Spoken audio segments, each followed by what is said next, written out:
Okay, so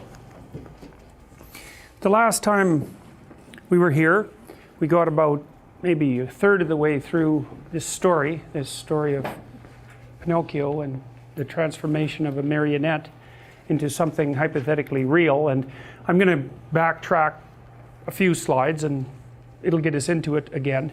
So you remember that the blue fairy, so I would say the benevolent element of Mother Nature in the schemata that we're going to use to investigate mythology, had more or less been allowed her entrance because Geppetto was a good guy and because he wished for the right thing. And so in some sense, here's a way of thinking about that. You know, genetic/environmental studies of children's temperament have revealed something quite interesting, which is that the shared environment that children have within a family, so that would be what's the same about your environment and your brother's environment, to say, doesn't have that much effect on your temperament or his temperament. Because the presumption always was that within a family there was a shared environment, right? That something was common about the environment to every child within that environment. But there isn't much of a shared environmental effect on temperament. And so then you could say, well, that makes it appear as though parenting isn't that relevant in relationship to the development of temperament. But you could also suggest something else. You could suggest that if parenting is occurring properly, the effect of the shared environment should be very close to zero. And the reason for that is that you establish an individual relationship with each child. And the environment is actually a microenvironment that's composed of your observations of your child and that specific child's interaction with you. And to some degree, if there's a shared environment, that means that you're enforcing the same principles on every child. And so my suspicions are, although I don't know this because, and the research hasn't been done, that in bad families there's a shared environmental effect, but in good families that minimizes. And so that lets the child's biological predisposition, roughly, manifest itself with support and in some positive manner. Well, I don't want to extend the analogy too far, but you could imagine that and this is what this film proposes, is that if you aim properly in relationship to your child, what you're trying to do is to establish an individual relationship and to allow them to move towards whatever their particular expression of individuality happens to be. And that's, well, that would be the same as allowing nature to take its course in some sense, at least nature in its positive guise, and that's exactly what happens here. Now, the other thing that happens, of course, is that the cricket, for reasons that aren't clear precisely, is knighted by the blue fairy and serves as Pinocchio's conscience, although he isn't very good at it, which is a very peculiar thing and quite a marked point that the film is making, that conscience actually has something to learn too. And there's actually a Freudian element to that, you know, because Freud thought of the superego as the internalization, roughly speaking, of the father. And it could be very severe, the superego, so it could be like a really strict father, really tyrannical father inside your head. Although I think it's better to think about the superego as the internalized representation of society at large, mediated to some degree through your parents, because it's not as if your father, even assuming he's tyrannical, is the inventor of all those tyrannical rules. He's the propagator of them, but he's actually a proxy voice, even if it's just for the harsh side of society. He's a proxy voice for society. And because we're social creatures, the utility of having an internal social voice to guide you, although again you seem to be able to follow it or not follow it, which I also find spectacularly interesting, because obviously if it was an unerring guide you could just follow it, and if it was an unerring guide, well, you wouldn't need free will either, because you could just act out the dictates of this internal representation, and that isn't what you do. So anyways, the proposition here is that the conscience exists, but it's a relatively flawed entity, and it needs to be modified as well by nature, which is quite interesting, because the blue fairy knights him, because you also might think of the conscience as only something that's socially constructed, right, which is the more typical viewpoint. But I don't buy that for a second, because I believe firmly, and I think the Piagetian interpretation of child development more or less bears this out, is that there are parameters within which conscience has to operate, and that it's sort of like this. It's like it's the same parameters that govern fair play, we'll say that. And so you can say there's fair play within a game, and there's fair play across sets of games. And the set of games is pretty much indistinguishable from the actual environment, right? If you think about all the things you do as nested games, at some point the spread of that is large enough so it encompasses everything you do, which includes the environment. And so I believe that you're adapted to the set of all possible games, roughly speaking, all possible playable games, something like that, and that you know the rules for that, which is why we talked about this a little bit, why you're so good at identifying cheaters. You have a module for that according to the evolutionary psychologists, and you not only do you identify them, but you really remember them. It really sticks in your mind. And there's other evidence too. So one piece of evidence that I love, I think it's so, well, there's a couple. One I would derive from Franz de Waal, who's a famous primatologist, and he studied the prototype morality that emerges in chimpanzees. And it's very much nested in their dominance structures, you know, because you could think of morality in some sense as the understanding of the rules by which the dominance hierarchy operates, right?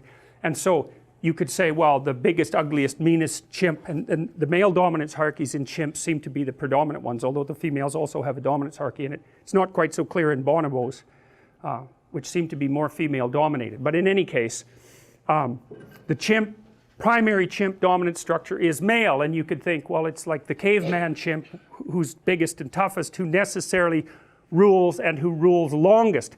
But that isn't what de Waal found. See, the problem with being mean, let's say, and not negotiating your social landscape and not trading reciprocal favors is that no matter how powerful you are as an individual, two individuals, 3/4 your power can do you in. And that happens with the chimps fairly regularly. If the guy on top is too tyrannical and doesn't make social connections, then weaker chimps, males, make good social connections, and when he's not in such good shape, they take him down, and viciously too. De Waal has documented some unbelievably horrendous acts of, let's call it regicide, among the chimpanzee troops that he studied, mostly in the Arnhem Zoo. They have a big troop there that's been there a long time. But he's very interested in prototypical morality. And here's some other examples of prototypical morality emerging among animals. There's many of them. But one is, you know, if two wolves have a dominance dispute, that would be more likely among the male wolves, but it doesn't really matter. They basically display their size, and they growl ferociously and puff up their hair so they look bigger. And, you know, you can see cats do that when they go into fight or flight, right? Not only do they puff up, including their tail, but they stand sideways, and the reason they do that is because they look bigger, right? Because they're trying to put out the most intimidating possible front. So anyways, if two wolves are going at it, what they're really trying to do is to size each other up, and they're trying to scare each other into backing off, fundamentally. Because, see, the worst case scenario is like you're wolf number 1 and I'm wolf number 2, and we tear each other to shreds, but I win, but I'm so damaged after that wolf number 3 comes in and takes me out. So, like, there's a big cost to be paid even for victory in a dominance dispute if it degenerates into violence. And animals and human beings, but animals in particular, have evolved very, very specific mechanisms to escalate dominance disputes towards violence step by step, so that the victor doesn't risk incapacitating himself by winning. So what happens with the wolves is that, you know, they growl at each other in posture and display, and maybe they even snap at each other, but the probability that they're going to get into a full-fledged fight is pretty low. And what happens is one of the wolves backs off and flips over and shows his neck, and that basically means, all right, tear it out, you know. And the other wolf says, of course he doesn't, well, you're kind of an idiot and you're not that strong, but we might need you to take down a moose in the future, and so, you know, despite your patheticness, I won't tear out your throat. And then they've established their dominance position, and then from then on, at least for some substantial period of time, this subordinate wolf gives way to the dominant wolf. But at least the subordinate wolf is alive, and, you know, he might be dominant over other wolves. And so everyone in the whole hierarchy has sorted that out either through mock combat or through combat itself. And, you know, the low-ranking members aren't in the best possible position, but at least they're not getting their heads torn off every second of their existence. And so there's even some utility in the stability of the dominance hierarchy for the low-ranking members, because at least they're not getting pounded, they're getting threatened, which is way better. I mean, it's not good, but it's way better than actual combat. And then there's the example of rats, which I love. This is Jaak Panksepp's work, and he wrote a book called Affective Neuroscience, which I would highly, highly recommend. I have a list of readings, recommended readings on my website. It's a brilliant book, and he's a brilliant psychologist, really. One of the top psychologists as far as I'm concerned, both theoretically and experimentally, a real genius. He's the guy who discovered that rats laugh when you tickle them.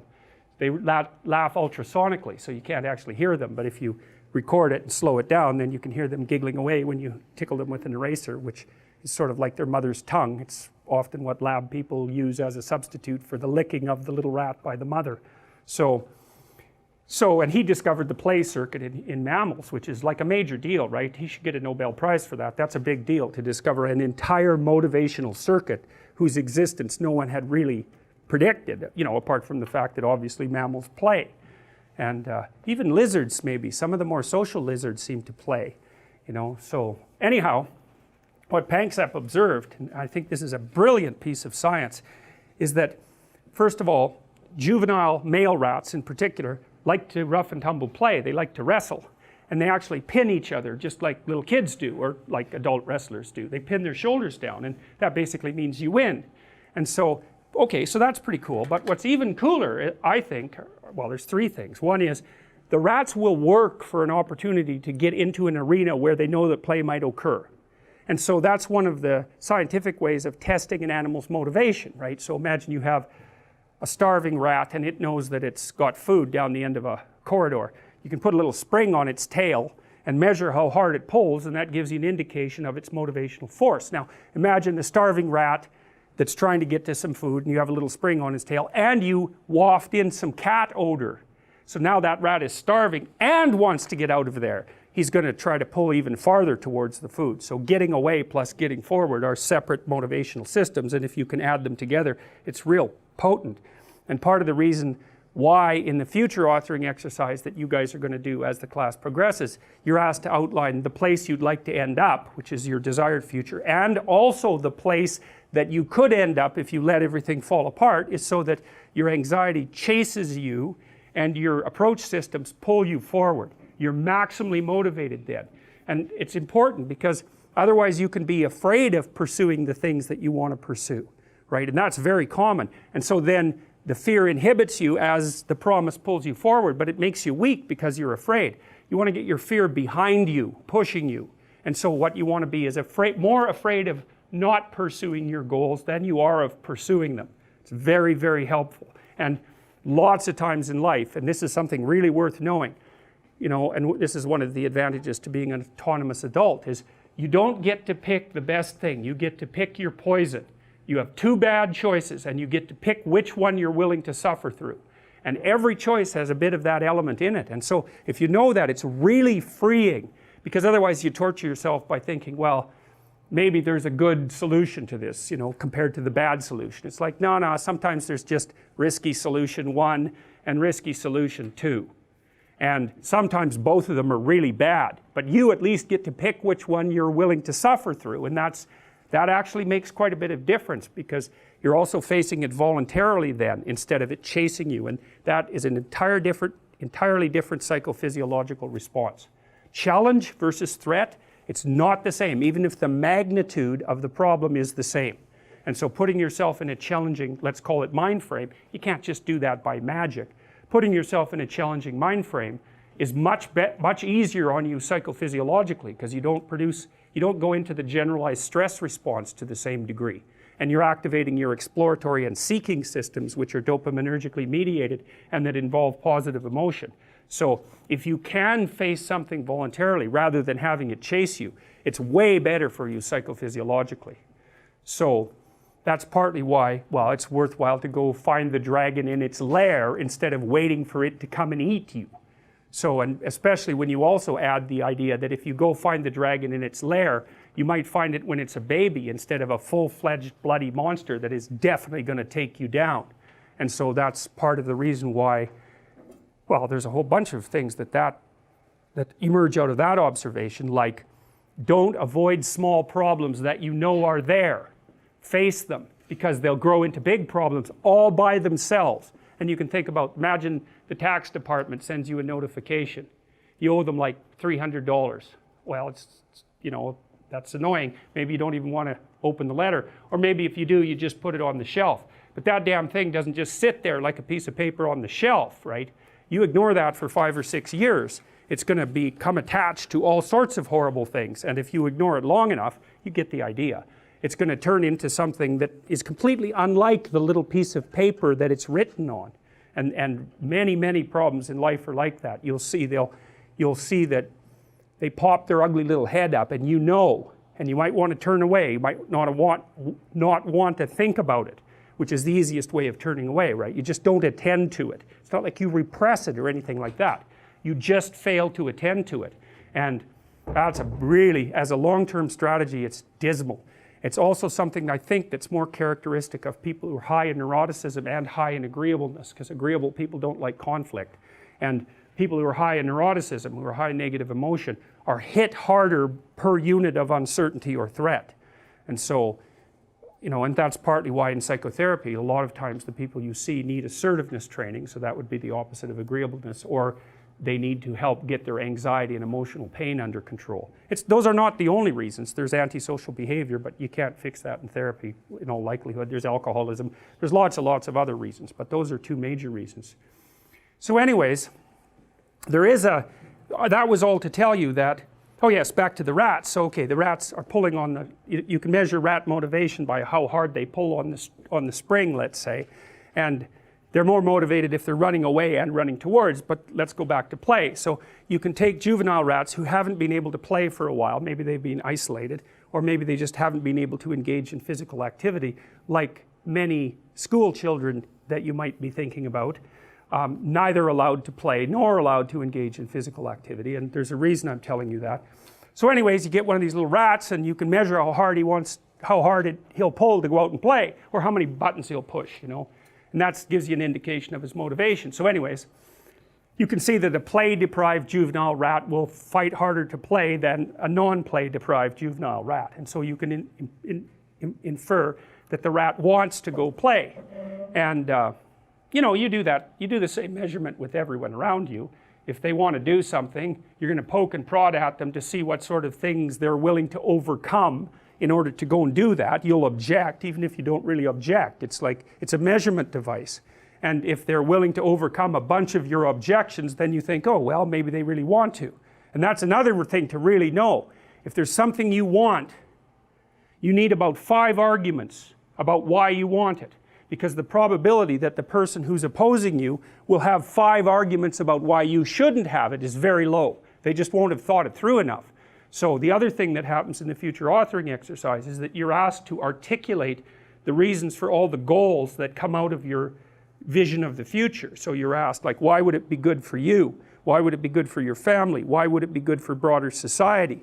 So that gives you 3 levels of argumentation right there. And if you have it articulated down into detail and it's related to other important goals, then you're a hell of a thing to argue with, because people just aren't that deep, by which I mean they just don't have that many levels of explanation or objection. And it's also really useful in relationship to your own mind, because if you want to do something that's difficult and that requires energy, a lot of different subsystems in your mind are going to throw up objections. It's like, well, maybe that isn't what you should be doing right now. Maybe you should be doing the dishes, or vacuuming, or watching TV, or looking at YouTube. Or if you're really sneaky, when you're trying to do something hard, what your brain does is give you something else hard to do that's not quite as hard, so that you can feel justified in not doing the thing you're supposed to, because you're doing something else useful. And if you give in to that temptation, which you often will, then it wins, and because it wins, it gets a little dopamine kick and it grows stronger. Anything you let win, the internal argument, grows. And anything you let be defeated shrinks, because it's punished. It doesn't get to have its way. So that's another thing really to remember, is don't practice what you do not want to become. And because they're neurological circuits, you build those things in there, man, they're not going anywhere. You can build another little machine to inhibit them. That's the best you can do. Once they're in there, you can't get them out. So, and then the ones you build to inhibit can be taken out by stress, and the old habits will come back up. So you got to be careful what you say and what you do, because you build yourself that way. So anyways, back to the rats. Okay, so the little rat gets to go out there and play. Now imagine one little rat is paired with another rat, but the other little rat is 10% bigger. 10% in juvenile rats is enough to attain permanent dominance. So the 10% bigger rat will win the first wrestling contest, okay? And so that's what happens. And then, so the little rat gets pinned, and maybe they play a bit, and then they're done with it, and so you separate them, then you let them play again.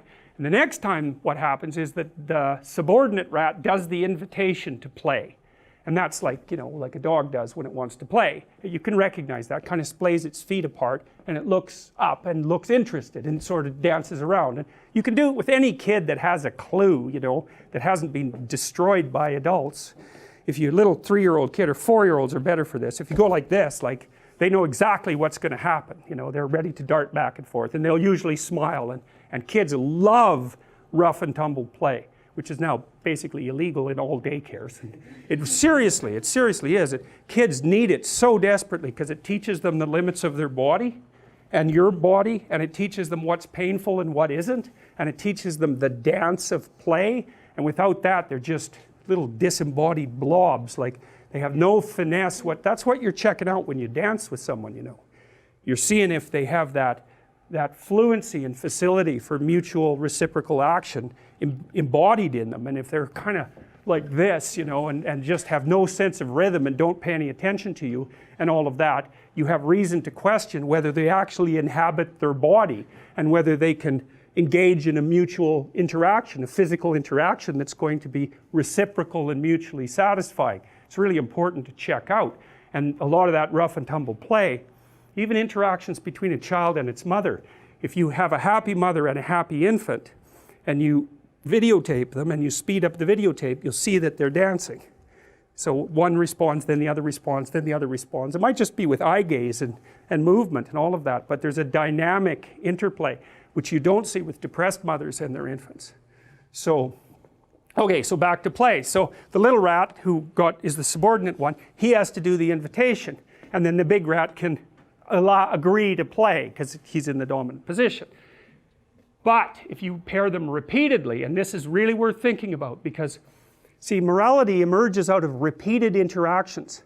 Because you might say, well, if you're only going to interact with someone once, you might as well just take advantage of them and run off. That's what a psychopath does, by the way. And there is room in the environmental niche for psychopaths, but they have to keep moving around, because otherwise people figure out who they are. So they just move around, and they can take advantage of one person, you know, maybe 5 times or 10 times or something, and then the reputation spreads and they got to get the hell out of there. But so it's not a good long-term strategy unless you can't think of a better one. So anyways, if you repeatedly pair these rats, unless the big rat lets the little rat win at least 30% of the time, the little rat will not ask the big rat to play.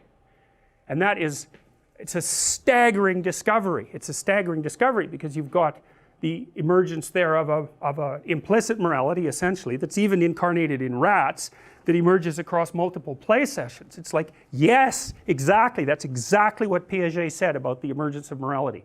It's exactly the same idea at the rat level. So it's a massively, and the fact that there's a circuit, a separate neurophysiological circuit that's actually specialized for that sort of thing is also a big deal. Now the other thing Panksepp figured out is that if you deprive juvenile rats of the opportunity to engage in rough and tumble play, their prefrontal cortexes don't develop properly, and they become impulsive and restless, and then you can fix them with methylphenidate or Ritalin. And those are the drugs that are used to fix hyperactive kids, most of whom are male. And that's because, well, really, you're going to take your 6-year-old, your 5-year-old, you're going to put them in a desk, you're going to get them to sit there for 6 hours. That's your plan, right? That's a stupid plan. And they're denied the opportunity to engage in play.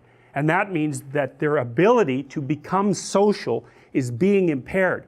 It may cause neurological impairment, that's what the rat evidence suggests. And then you suppress that with amphetamines, because amphetamines actually don't activate the play circuit. They activate a different circuit which will suppress the play circuit.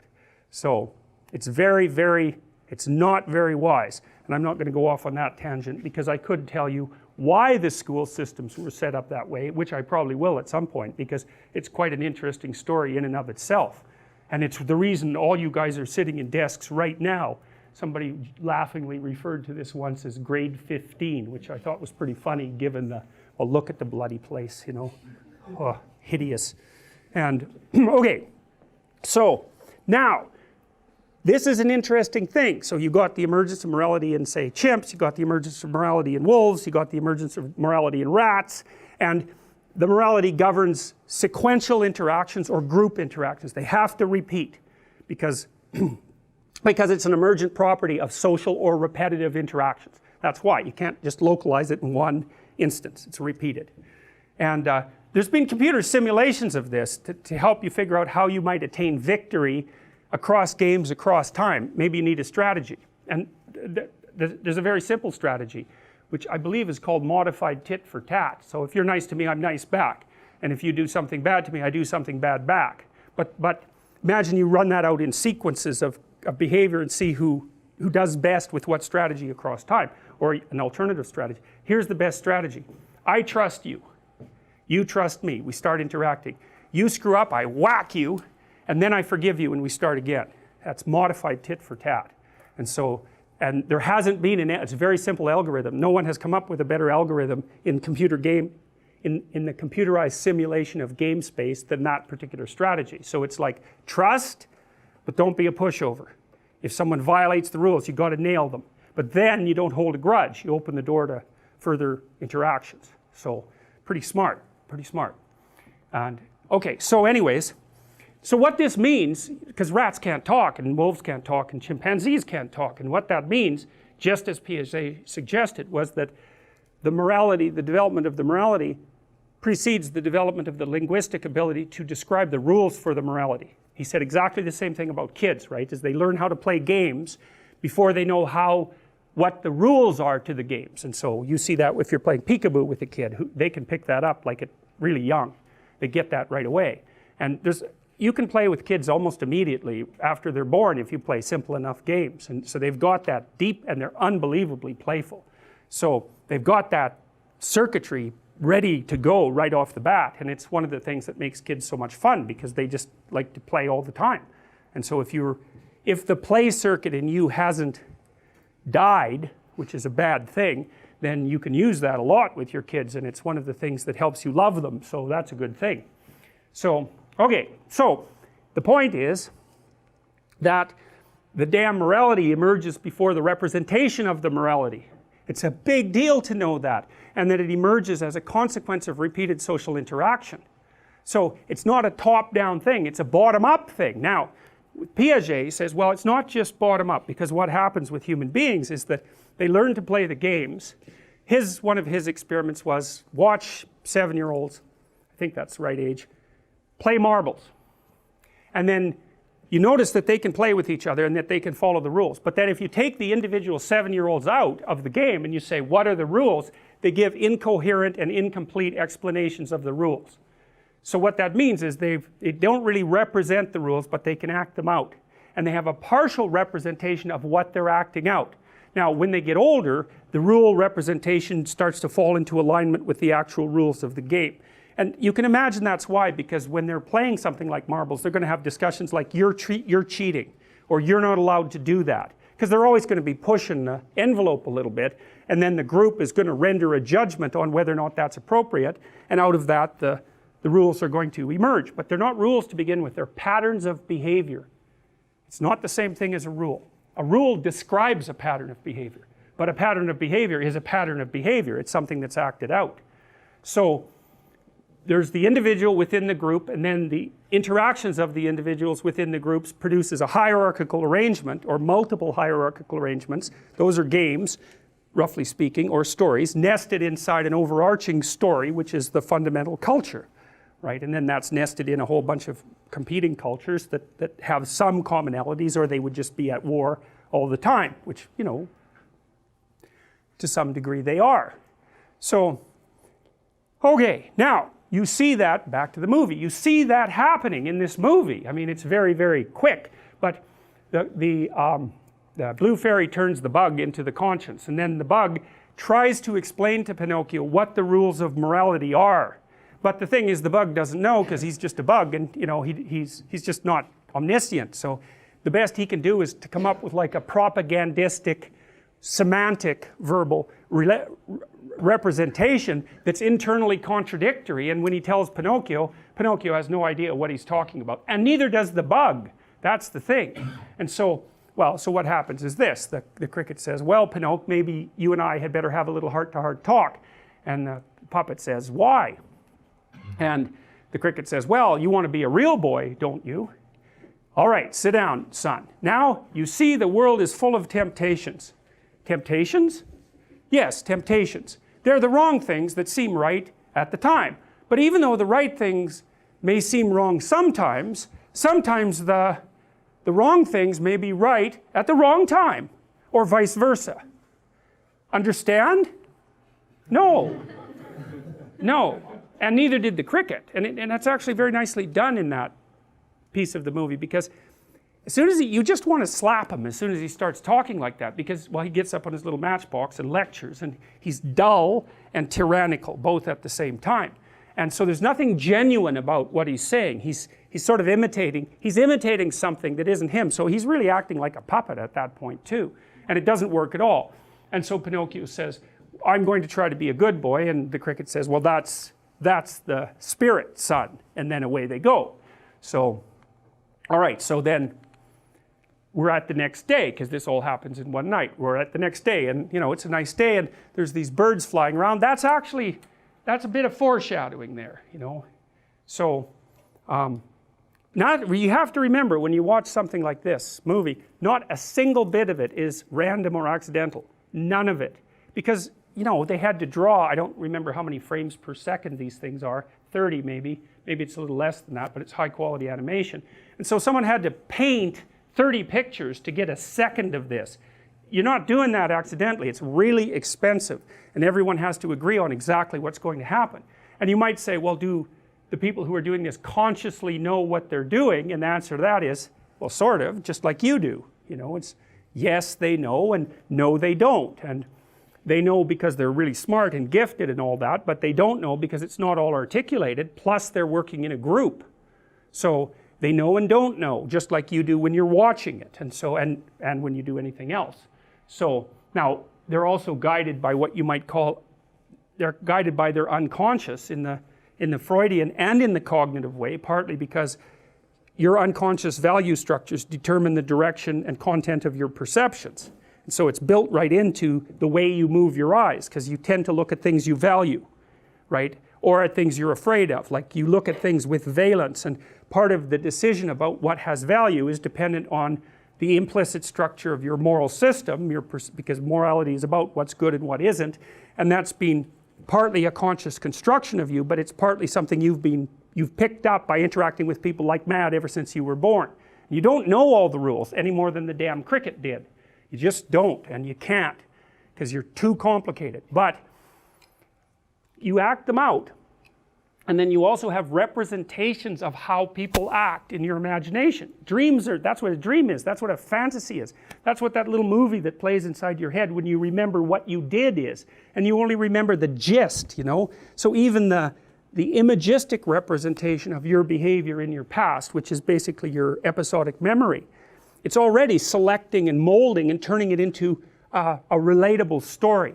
It can't help but do that. It's the only way you can represent it. And so you don't know how you do that or why you do that, but part of it's governed by this implicit morality that's part of your procedural memory system, part of the way you act and part of the way you move your eyes and listen to things and focus on them. And that's all being instantiated inside of you because of this immense social, your biology, but also this immense social project that you're continually engaged in. And so that informs what you remember, it informs what you imagine, it informs what we collectively imagine, it informs what we can collectively understand. And partly what you're doing while you become conscious of yourself is to map the implicit structures that already constitute you from society into explicit representation. That's what self-understanding means. And you know, when you have that moment of insight about something you've done, it's like you're watching this repetitive behavior that you've manifested, probably that got you in trouble. You know, it's your characteristic way of falling accidentally into chaos, and you talk about it, and your problems, you talk about them with your friends, you talk about them, and maybe you have dreams about them, and you're trying to relate them, and you have memories about them that you can't get rid of because they're negatively toned, and so you talk about them, and then someone comes up with a little statement that links them together causally, and you think, aha, that's what I'm doing. And then maybe you can stop doing it, or at least maybe then you can think up some strategies for not doing it anymore. But it's not like you know. It's like you're acting it out. You know it that way. But until the representation matches that pattern, that click of insight doesn't occur. And that's like a revelation. It's a really good way of thinking about it. Because the knowledge is there in its implicit form, and all of a sudden, bang, it's been made explicit. As a fantasy maybe, or also as a set of semantic statements. You know, maybe you have a crush on someone and you don't notice it, and maybe you find yourself having a fantasy about them. You think, oh, that means something, that indicates something. Maybe you don't want to know that that's what you want, but the fantasy will tell you. And one of the things Jung suggested, and this is sort of out of the Freudian tradition of free associations, is watch yourself, watch your fantasies, because they're always happening, and they'll tell you something.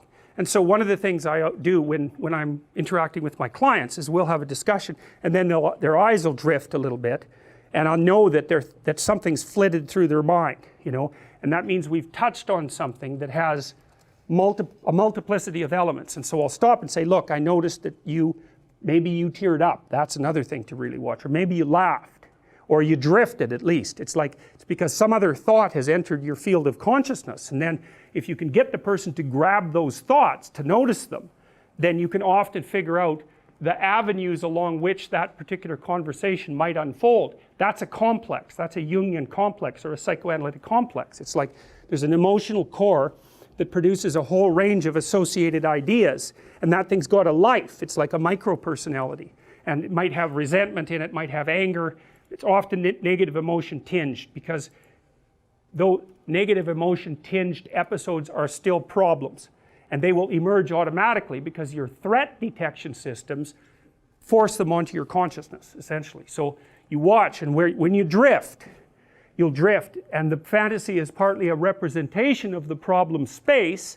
You know that happens when you wake up at 3 in the morning and you're worried about things, right? Because actually what happens is you wake up during threat processing. And if you're depressed, actually that gets so intense you can't sleep. So then you just lay there all night worrying. Not fun. And those are fantasies about the negative elements of your past, present, and future. And the fantasies can also breed solutions. And that's partly why Freud regarded dreams as wish fulfillments. It's partly, and he wasn't, that was where he stopped. It's not correct. It's partially correct. It's like the fantasy will provide you with a problem and a potential solution, but they're more like problem identification mechanisms, the fantasies, with the possibility of a solution built in. And so a way of thinking about that is that you can generate potential futures. So they're like each segregatable environments according to the rules of your fantasy. Then you can generate little avatars of yourself that inhabit each of those little universes, and you can run them as simulations. And then you can watch what happens in the simulation, and if it's a catastrophe, then you don't have to act it out. And that's not exactly, that's akin to what you're doing when you go watch a movie, except that is much more coherent and well thought through, you know, than just a dream, which is often quite fragmentary. And that's partly because the dream is willing to sacrifice coherence to play with category structures. You know, and that's why in dreams things can change from one thing into another really weirdly, or scenes can change from one scene into another without a logic. The logic gets loosened so that the expanse of your thinking can widen. And it's dangerous to do that, and that's partly why you do it when you're asleep and paralyzed. You know, you don't run around and act out your pseudopodal fantasies, you know, where you're stretching yourself out into the world. There's no risk exactly, and so, although it can be bad enough so you'll wake up in terror, you know, but that's better than being in a crocodile's mouth by a large margin. Anyways, back to these birds. These are used later in the movie as manifestations of the Holy Spirit, roughly speaking, and of course that's a standard Christian symbol, although, as I mentioned, the dove.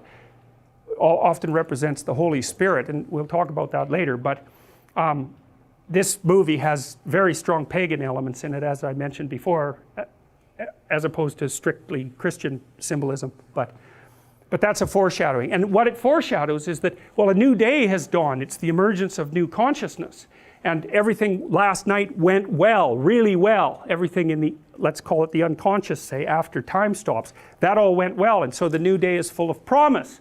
And so the birds are singing and the sun is shining, and like, hooray. And so that's exactly, so that sets, this is the next scene, right? So it sets the tenor for that scene, just like the introductory song does. So anyways, then you see all these kids playing and enthusiastic, so they're off to school, which is presented in a positive light, and so that's how, where you get socialized. So Pinocchio is ready to go beyond the boundaries of the familial home. And he's ready because his father prepared him and because his mother prepared him. And so he goes off, and he's not going off alone, he's going with his conscience, and which is sort of the you could think about it again as the internalized representation of nature and society. And so he's not going out there alone, even though he's not very good at it. And so he's pretty excited about this, and so is Geppetto. See, Geppetto isn't standing there paralyzed with terror, and the kid isn't phobic of the outside world.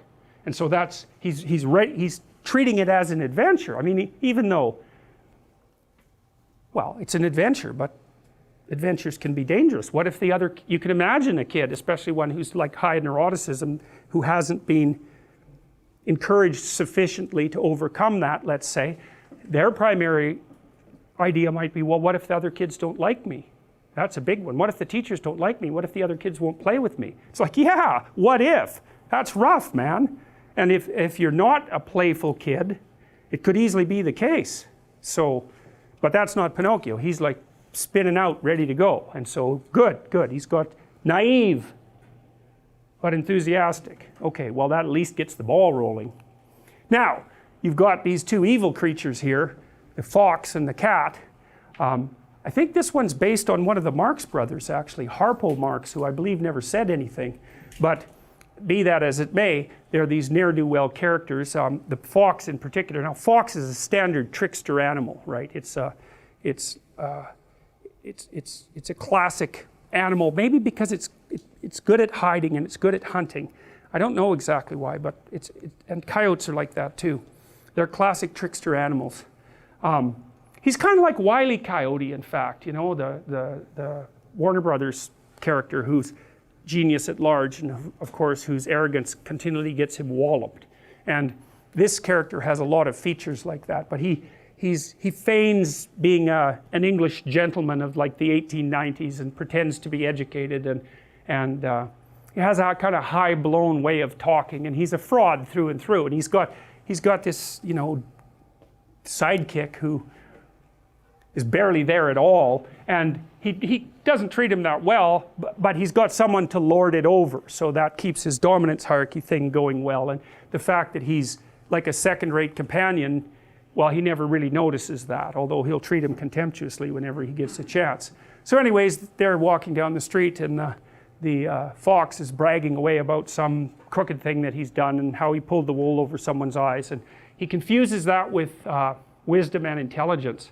And one of the things that you see, this is worth knowing too, because if you're preyed upon by a psychopath, which you will be to some degree at some point in your life, the psychopath, who will be narcissistic, will presume that you're stupid and that you deserve to be taken advantage of because you're naive and stupid. So it's actually a good thing that he's doing it. And his proof for, and I'm saying he because there are more male psychopaths,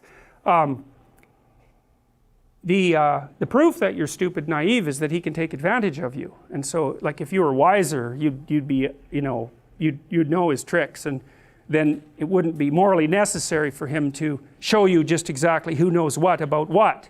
And so the psychopath will use his ability to fool you as proof of his own grandiose omnipotence, omniscience, and narcissism.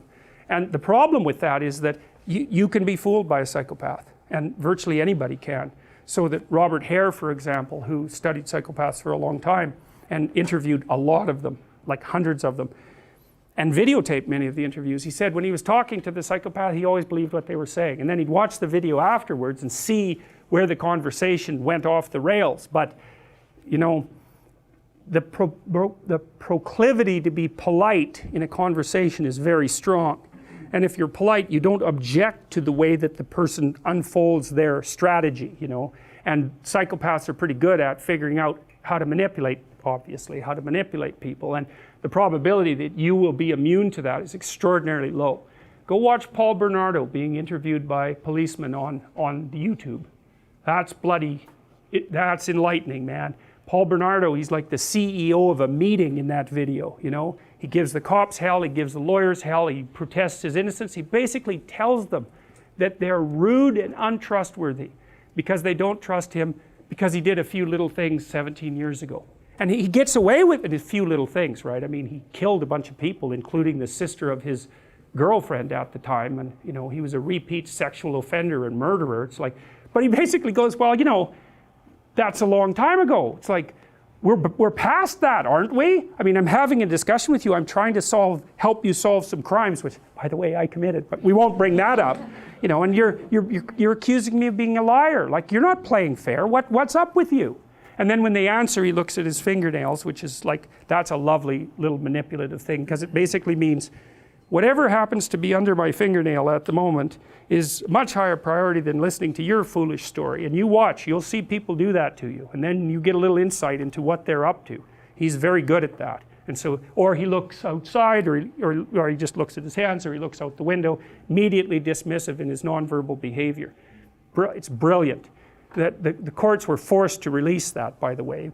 But look it up, Paul Bernardo on YouTube. Wow, it's just mind-boggling.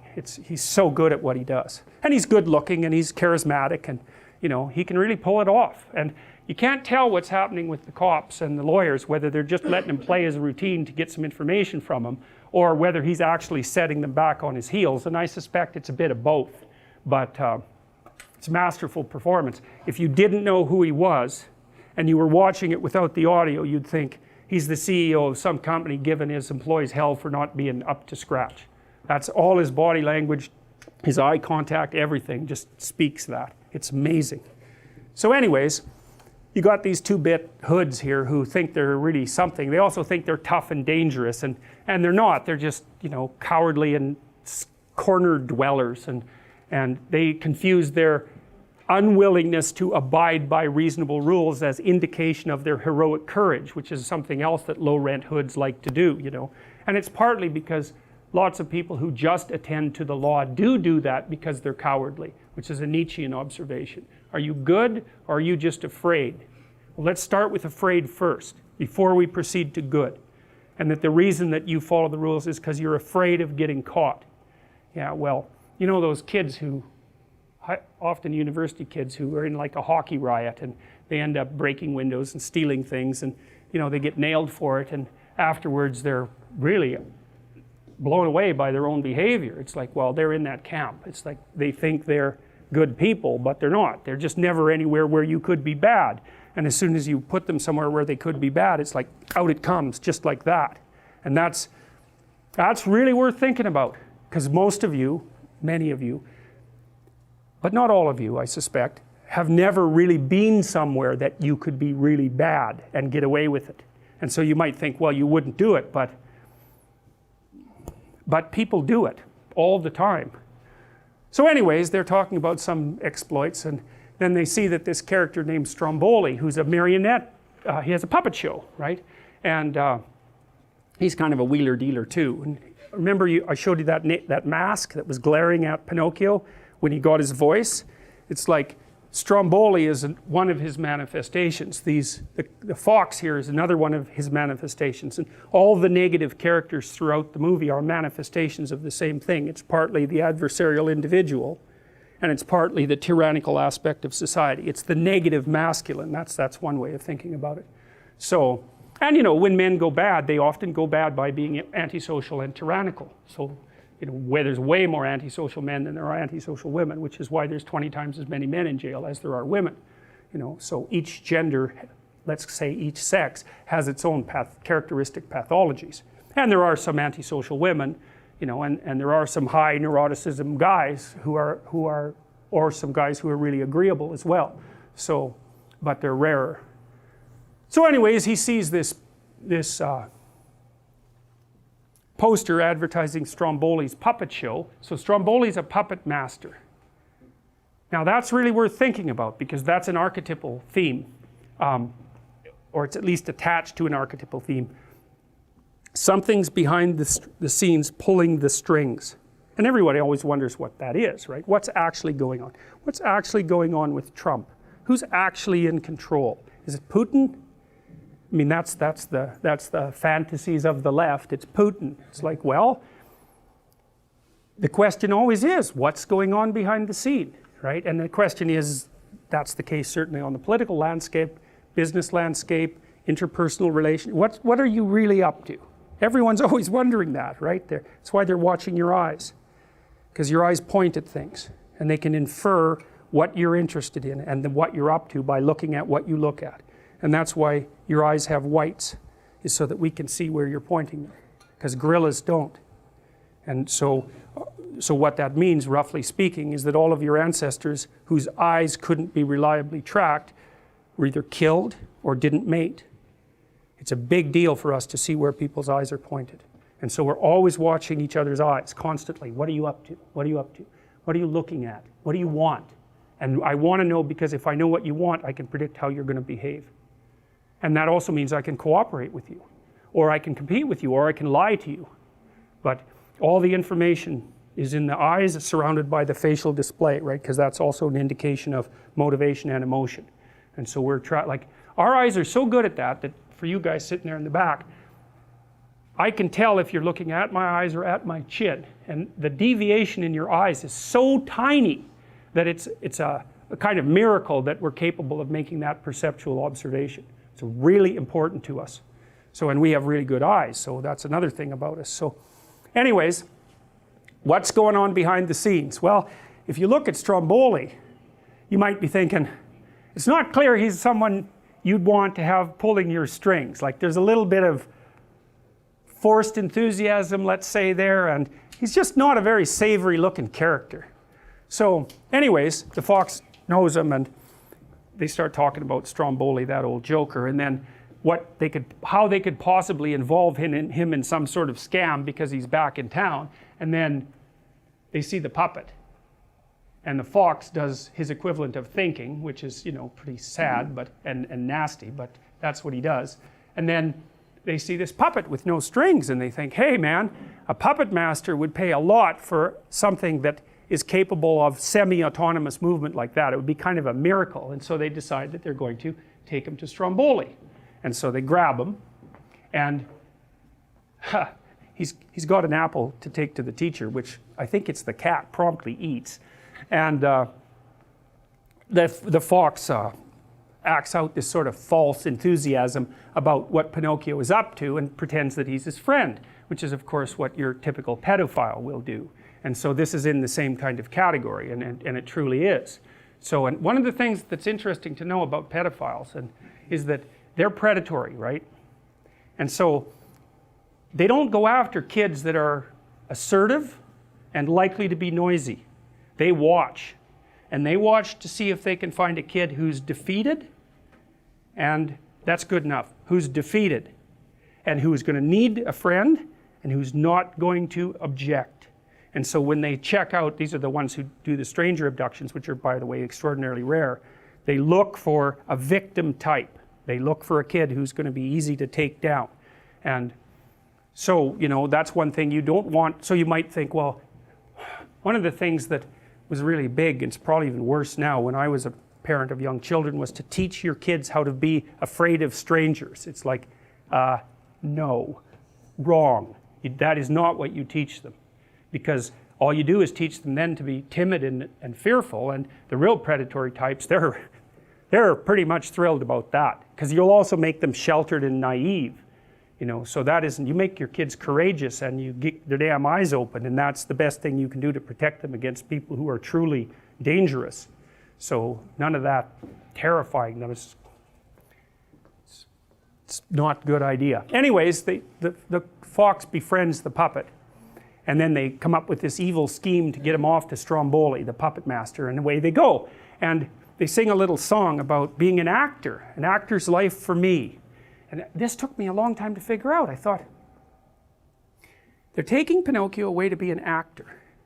Now, why in the world are actors getting such a rough time in this movie? It's like, it's a Hollywood movie, you know, it's acting, obviously, the voiceovers and all that are acting. It's, why, what is this thing about being an actor? And then I thought, oh, I get it, I see what's going on.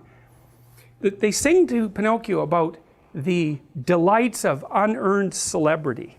So he doesn't have to go and get an education. He doesn't have to take the difficult route. He can take the easy way to dominance, to success, to dominant success. He can circumvent all the hard work and go right to the top.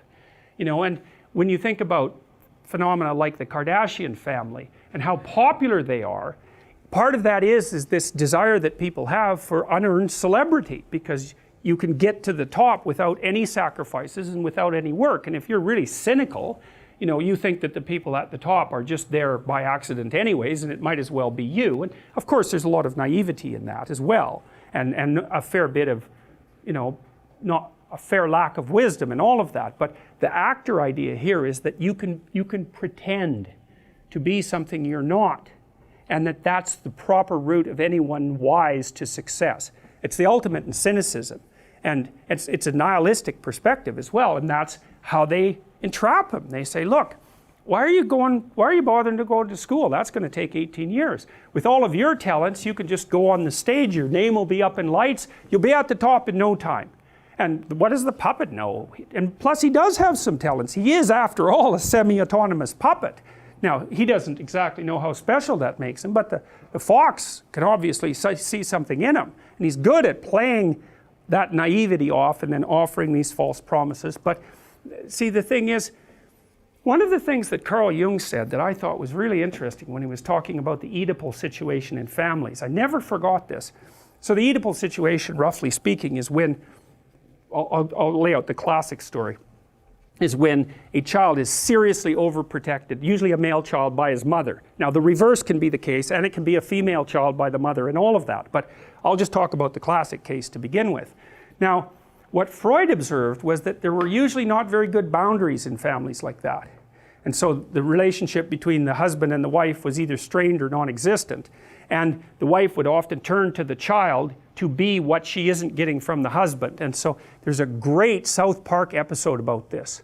A wonderful South Park episode where I don't remember, that horrible little guy is that's him, yeah. And his mother brings in the dog whisperer to train him. And it's a brilliant episode. If you want to learn about the Freudian Oedipal situation, you watch that, you've got it down cold, because she brings in this expert who then she wants to have an affair with, so that's a boundary issue. And he basically separates her son from him and imposes the same discipline on him that he would impose on a bad dog. Although he also trains the dog's owners all the time, because maybe it's not the dog, maybe it's the owner. There's a horse whisperer movie too, about the original horse whisperer, that does a beautiful job of laying that out too, because he's very good at fixing problem horses and unbelievably good at diagnosing psychopathology on the part of the owner. He's got a gift for it. But anyways, what happens in the South Park episode is that the dog whisperer gets Cartman, straightened out. And he starts like dressing properly and doing his homework, and the mother is pursuing an affair with the dog whisperer, but he's professional. He keeps his distance, like he keeps boundaries around him. And then he leaves, and then the first thing that she does when he leaves is bribe Cartman basically out of doing his homework so that he can accompany her to, I don't know, a fast food restaurant or something like that. And so the reason she does that is because she's lonesome and doesn't have anybody else around, and you know, maybe she's also deeply, deeply, deeply terrified that if she helps that boy grow up, he will leave and she'll have nothing. You know, and so mothers who don't have something, say, outside their infants, not merely their children, are more likely to fall into that. And it's no wonder, you know, you got to think that through. And lots of women really, most women, really fall in love with their babies, you know. And so even if they start growing into larger children, that can be threatening, because, well, when the infant turns into a toddler, the infant is dead. the toddler is there now. And you can radically interfere with that process. That happens all the time, all the time. That's the classic Freudian Oedipal nightmare. And that episode is brilliant. It's bloody brilliant. It just nails it. And some of you have been in my personality class and watched Crumb, the documentary Crumb. And that's another staggering exposition of exactly that kind of pathology. Anyways, one of the things Jung pointed out, so I knew this guy once who had a mother who basically was trying that trick, and she was very smart and had lots of tricks up her sleeves, and there's just no way he was going to go for it. He rebelled at every possible moment, and he basically became, I would say, somewhat hyper-masculine in response, which is an interesting lesson with regards to the hyper-masculinity that boys often develop if they're raised by single mothers, because they tend to go one of two ways. And he just fought her at every step of the way, and it didn't happen. But one of the things Jung said, which I loved, and you can really see this in the Crumb documentary, is that the Oedipal mother basically entices the child. Says, look, here's the deal. You don't have to do anything, but you don't get to leave. But if you don't leave and you don't do these difficult things, then I'll take care of you. And the child has a choice all the way along there. I mean, obviously, he's outclassed in some sense, but it's not as obvious as you'd think. Little kids are tough. And they make decisions all the time. And so Jung thought about it more as a conspiracy than as something imposed on the child by the mother. And I really like, it's actually a conspiracy between mother, father, and child, actually. And I think that's a good way of looking at it, even though it's really rough, because, well, should you hold the child responsible? Well, yes, but judiciously and not completely, because then if you deal with someone like that as an adult, and they're trying to escape from it, you have to go all the way back and figure out how the hell it happened, and then they have to adjust. They have to figure out where they opened the door, like inviting a vampire in, because they can't come in unless you invite them in, you know. So don't invite them in, because once they're in, they're really hard to get rid of, and they'll take all your blood.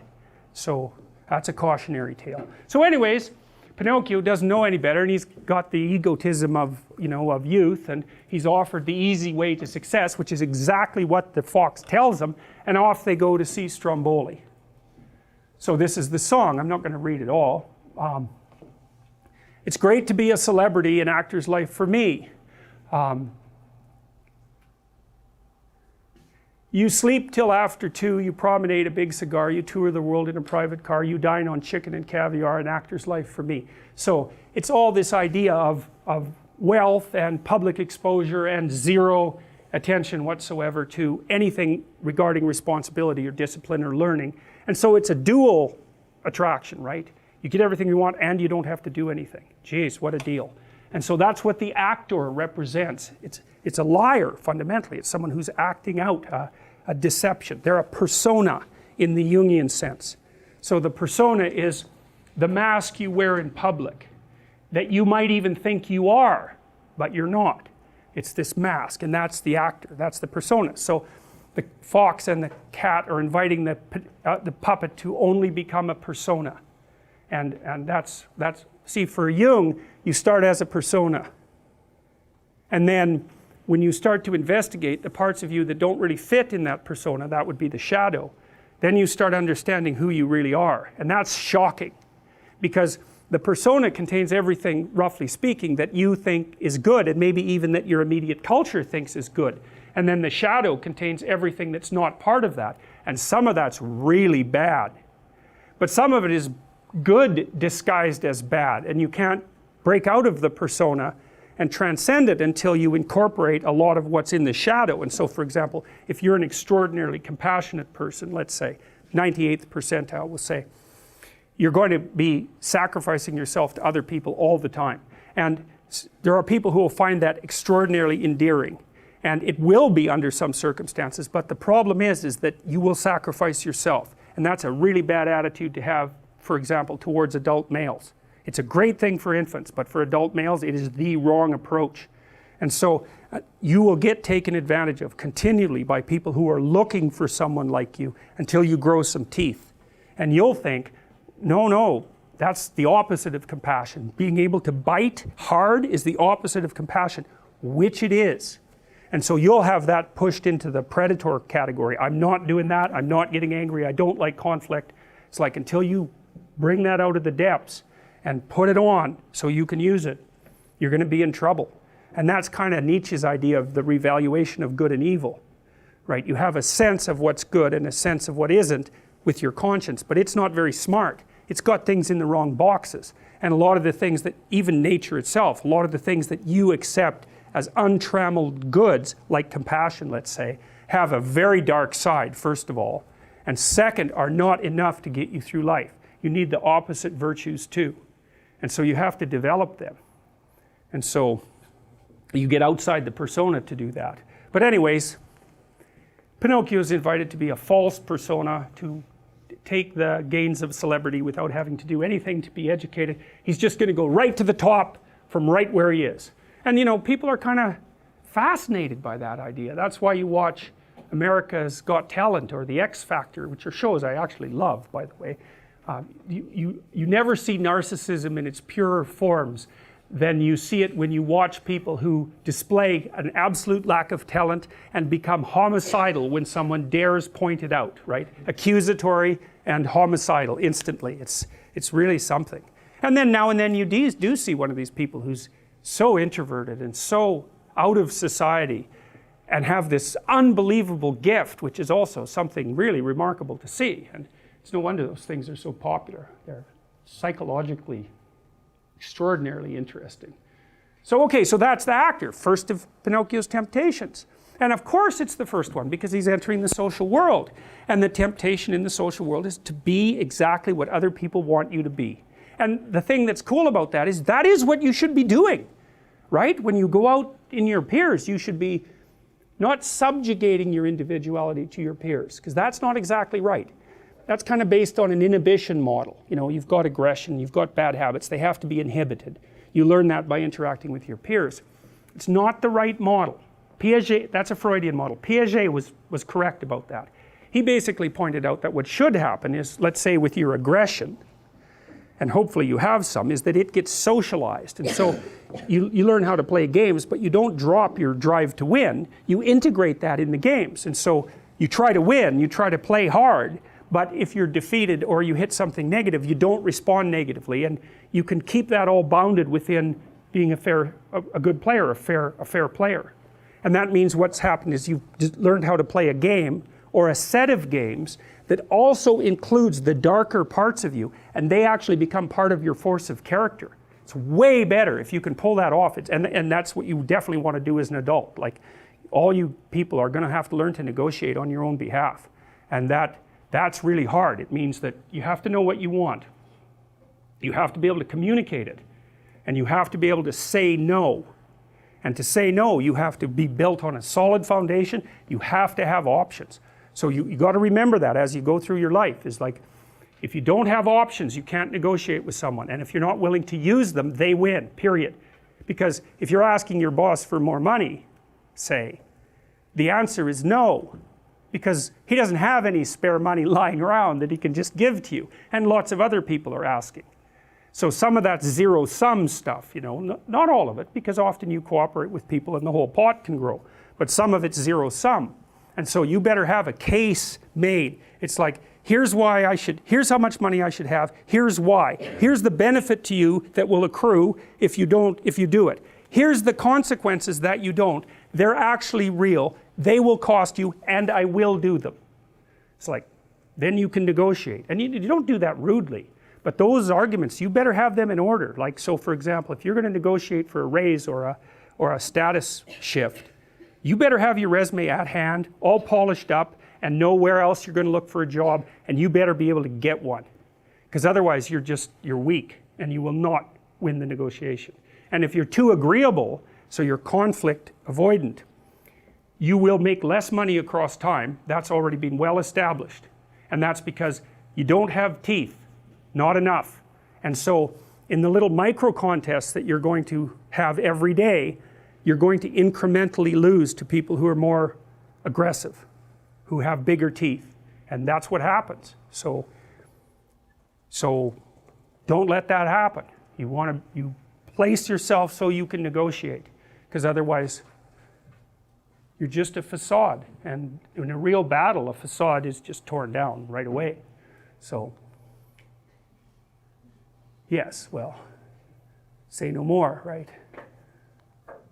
Well, the cricket, he's supposed to be helping the puppet out, but he overslept. It's like, that's just another indication that he's not everything he could be yet. And that's really, that took me a long time to puzzle out with regards to interpreting this movie. I could not figure out, all right, I told you this, if the bug is the person who opens the hero narrative and who can guide the transformations of time and who has the same initials as Jesus Christ, it's like, and is like knighted by nature herself, why is he such an idiot?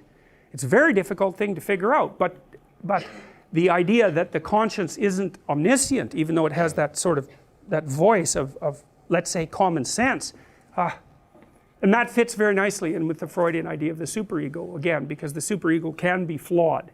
It can be too harsh, it cannot be properly developed. You see that often with people who are orderly. So they're high in conscientiousness. Conscientiousness fragments into industriousness and orderliness. Orderly people like willpower. They're very judgmental and they like things to be exactly where they're supposed to be, but they're also very self-punitive. So conservatives are much more likely to be orderly, by the way. It's one of the best predictors of conservative.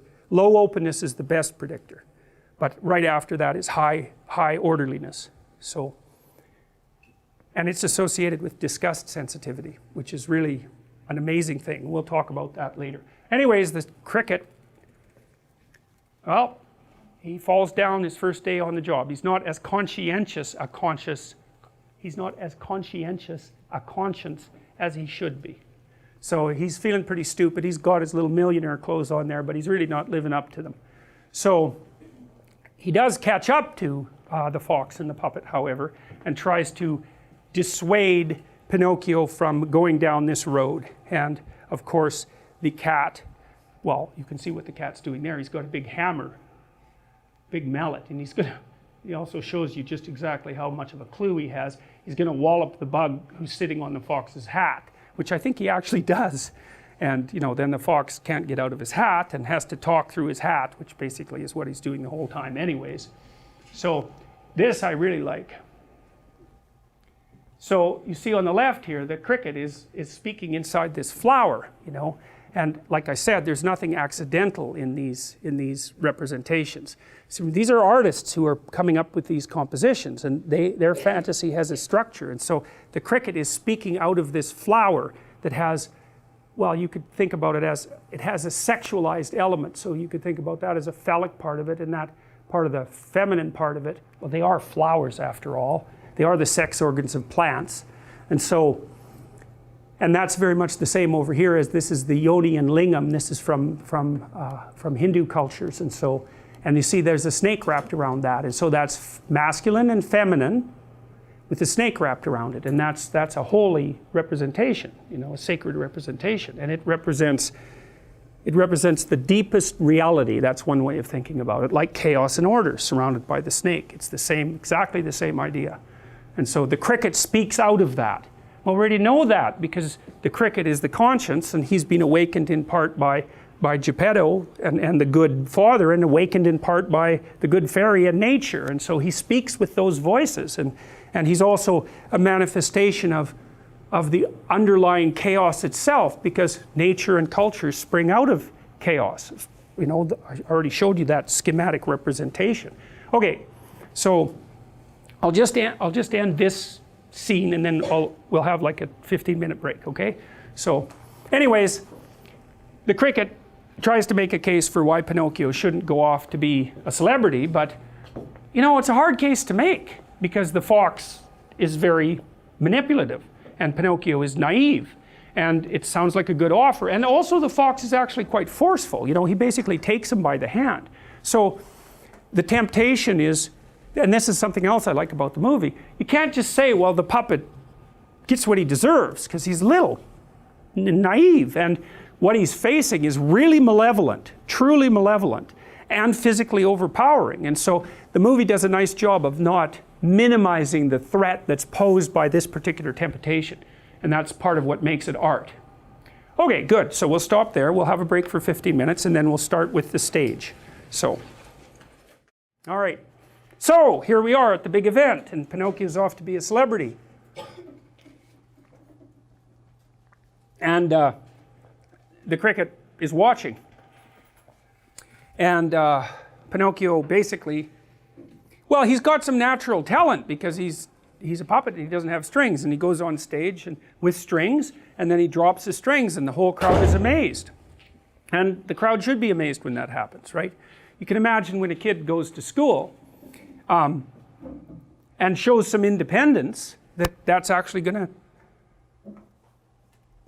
people are going to notice that.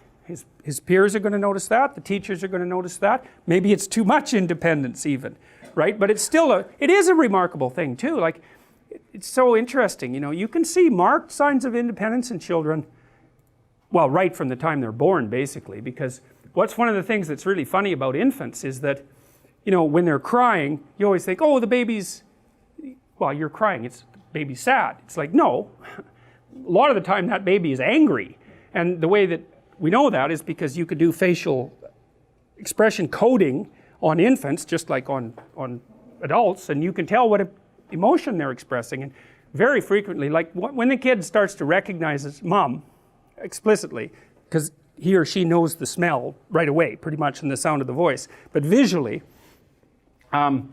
if someone who comes in and it isn't who the baby wants, so generally it isn't mom, the baby will start to cry. But it's not because the baby's sad, generally, it's because it's angry that mom didn't show up. And that's an early sign of will. It's like this kid wants things, like, and it's perfectly willing to tell you about that. And of course, a 2-year-old who's having a temper tantrum is in some sense doing the same thing. It's poorly integrated will and independence, obviously, but it certainly runs contrary to what you want. You don't want your 2-year-old having a temper tantrum in the middle of the toy store. It's extraordinarily embarrassing for you and, well, for you, but it's also embarrassing for the 2-year-old. This is one of the reasons I think that sort of thing should be carefully socialized rapidly, because it's actually humiliating for the kid, because other people don't like that, and they're very judgmental about, like, they won't say anything usually, but sometimes they will, but they're not happy about the fact that that's happening, and they will judge the child negatively. And so you don't want your child to be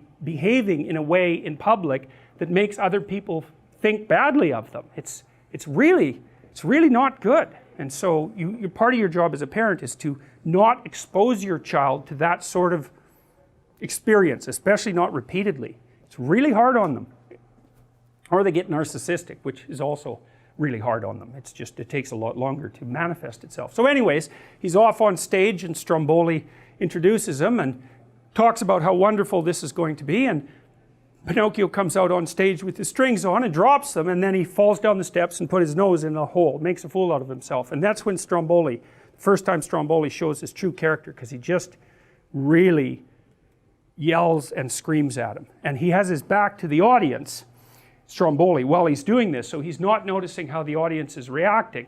Typical tyrannical parent, right, who's not noticing that society is reacting a different way than him, and he's not happy about it. And Pinocchio, of course, is dazed and feels like a fool, and he is a fool, so that's appropriate. But then Stromboli hears the crowd laughing, and as soon as he turns around, he's like all smiles again. And so that's the first time you get insight into what sort of puppet master he is. He's there to please the crowd, and that's all. And he's there to look good in public, but fundamentally he's a tyrant.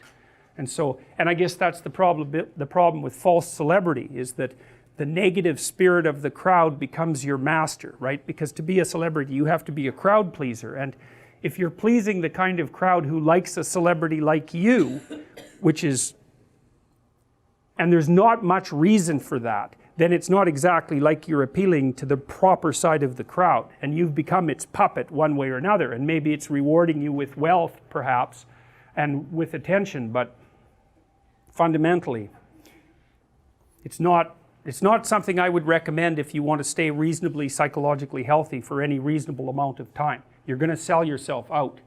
And I don't mean that in any casual way, you know.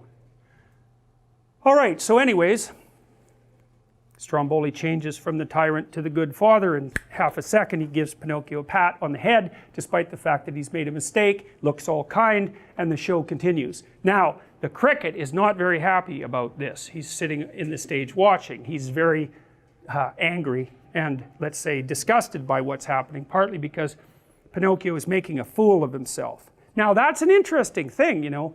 Human beings blush. In fact, if I remember correctly, the name Adam you know, like Adam and Eve, is related to the capacity to blush. Now, that comes from something I read a long time ago, and that might be wrong, but Adam does manifest shame in the sight of God, so there is a relationship there. But anyways, people do make fools of themselves for public display, and you can tell you've done that in some sense, not always, if you blush, because you've either said something you shouldn't have, and you know, you realize that, which is more like you've tried to be funny and gone a little bit too far, and sometimes that can be really funny, or you've said something that you know to be false, manipulative, deceitful, beneath you, any of those things, and you'll have an automatic response to it. You'll be ashamed and blush. And one theory about that is that you can trust people who blush, and so because you know that their conscience will betray them, and so that even if they are lying, they tell you. And so it's an interesting theory, you know, because blush is definitely, like, it's a facial display, you know, it's right out there where people can see it.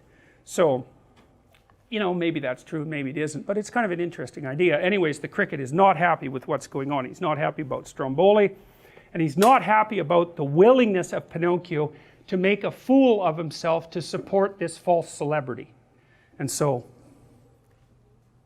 I actually think that's why the celebrity types like that often get narcissistic and arrogant. You know, it's because they aren't paying attention.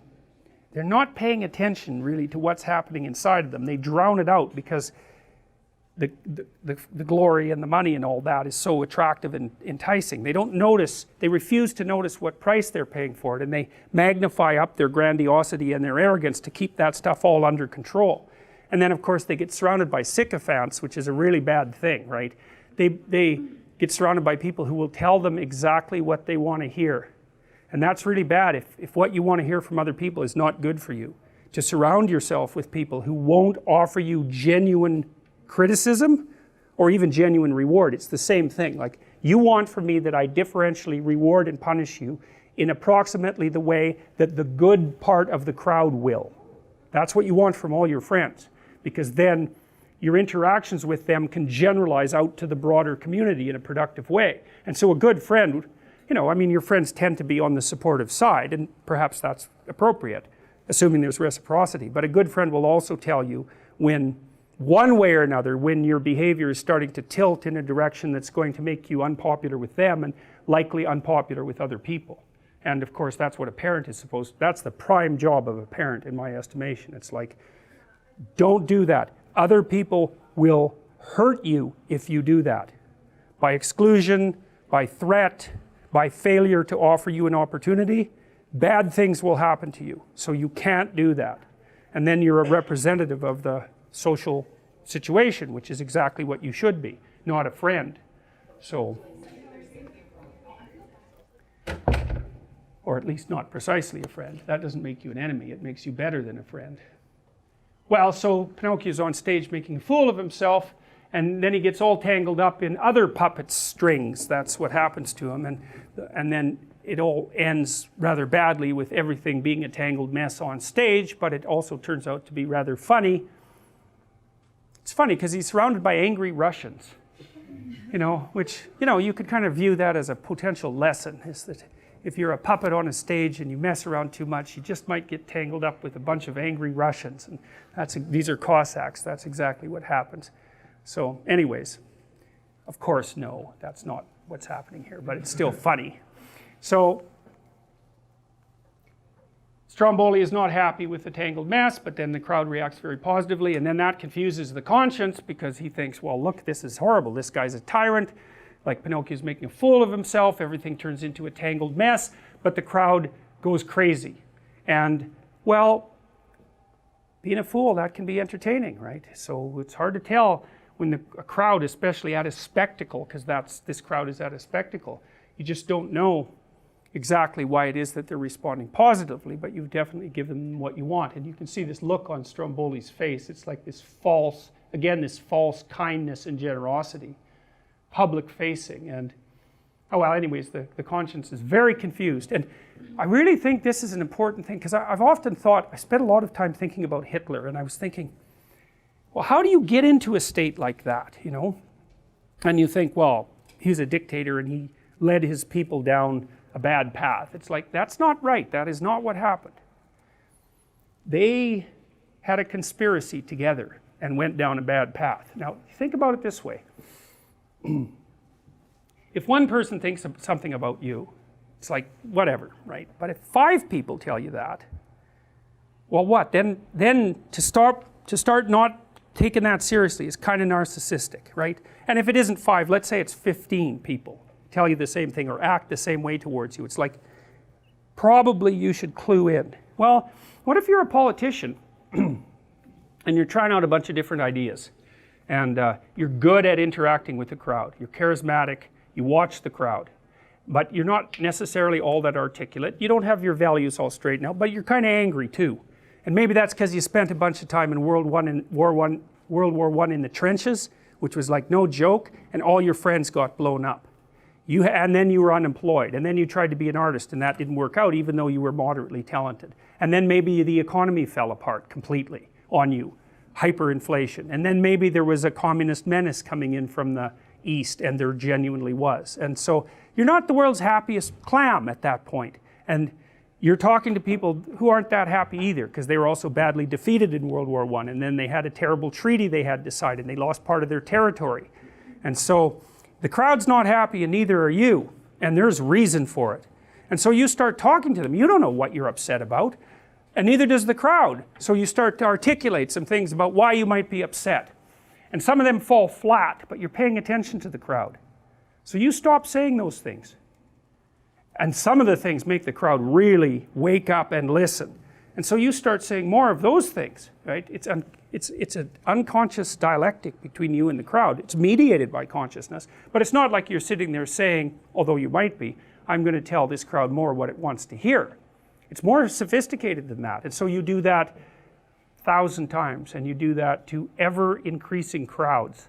And the crowd really starts to go mad. And they basically tell you that you're the savior of the nation. It's like, how many bloody people have to tell you that before you start to believe it?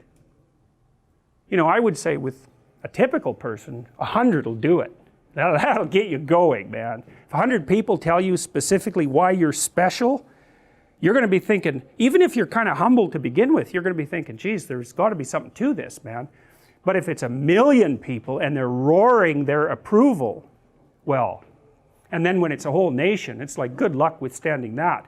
There's just not a chance. How are you going to withstand that? Now, you could be like Gandhi, and you could have taken that into account beforehand, because he did. He read Tolstoy, by the way. He was a student of Tolstoy, and it's very interesting, because Tolstoy was the person who developed the techniques of nonviolence that Gandhi used. And Tolstoy was also a deeply religious writer, apart from his novels, which are not, I wouldn't say, really in the religious category, although they're profound. Tolstoy stressed humility with nonviolence. He really stressed it, and that's what Gandhi took to heart. So he lived a very, very, very, very simple, bare bones, ascetic life. And that was to kind of see if he could keep his damn ego tamped down while the groundswell was building behind him. You know, and he dressed really simply, and he didn't own much, and he ate very simply, and he just tried to stay away from the whole materialistic success element that would be an element of what would turn him into an actor and also inflate his ego. And, you know, he seemed to do that pretty well. You know, he certainly, well, he led a nonviolent revolution that resulted in the independence of India. It also produced a terrible civil war and the separation of the Muslim Indians from the Hindu Indians. But I don't think you can precisely lay that at the feet of Gandhi, right? But what I'm saying is that you have to be an extraordinary person, you have to be extraordinarily wise, and you have to take ridiculous precautions if you're going to put yourself in the public sphere like that and expose yourself to that kind of adulation without becoming a puppet of the crowd. And that's what happened to Hitler. I mean, it's not like he wasn't also a conscious manipulator and surrounded himself by people who were propagandists and all of that. So there was a conscious element, but you got to think these things through and see how that dialectic develops. Like, he learned how to appeal to the darkest fantasies of the crowd. He was really, really good at it. And that was a dialectic process, right? The crowd told him what they wanted to hear, and the crowd's a mob at that point. So I don't have to take responsibility for the fact that I'm screaming my approval when I'm surrounded by a million people. So I can scream my approval for whatever I want, for whatever dark, revengeful fantasy might be playing out in my imagination, because I'm not going to be held accountable for it. Anyways, the cricket's confused, and it's no wonder. It's like the public has rendered its judgment, and the judgment is positive. So when I wrote the book on which this course is based, I was thinking, how am I going to judge its success? And then I thought, well, there's sort of there's a 2x2 matrix of success. You could say, it's a great book, no one reads it. That happens. So what do you do about that? It's like Nietzsche sold virtually nothing in his lifetime, right? And you know that's happened to lots of artists. So then it's a terrible book and everyone loves it. That happens too. And then it's a great book and everyone loves it. And then it's a terrible book and everyone hates it. That's probably a better category, actually, that like it's a terrible book and everyone loves it. I mean, you wouldn't pick a terrible book that everyone hates if you had a choice. But at least the quality and the response match. At least it's truthful, like great book, good response. But the problem with those four categories is you can't really tell which category your production falls into, right? Because how do you know? And you know, I think you should assume horrible book, bad response, because that's the most likely, of all four of those categories, that's the one that's most likely to be true. But just, you know, purely on actuarial grounds, let's say. So, all right, so anyways, the cricket wanders away because he obviously, not only was he late for work that day, but he turned out to be wrong about everything. So he lets Pinocchio go off on his adventure, and Stromboli puts him in this little kind of like a touring wagon, you know, and away they go. And the cricket thinks, well, the conscience isn't needed anymore on this journey towards unearned celebrity. Well, meanwhile, back at the ranch, as they say, the puppet is supposed to come home after school. But he doesn't. He doesn't show up. And the kitten and the fish and Geppetto are all waiting there for him, ready to eat. Excuse me. But he doesn't show up. And so Geppetto goes out into the rain to look for him, and he can't find him.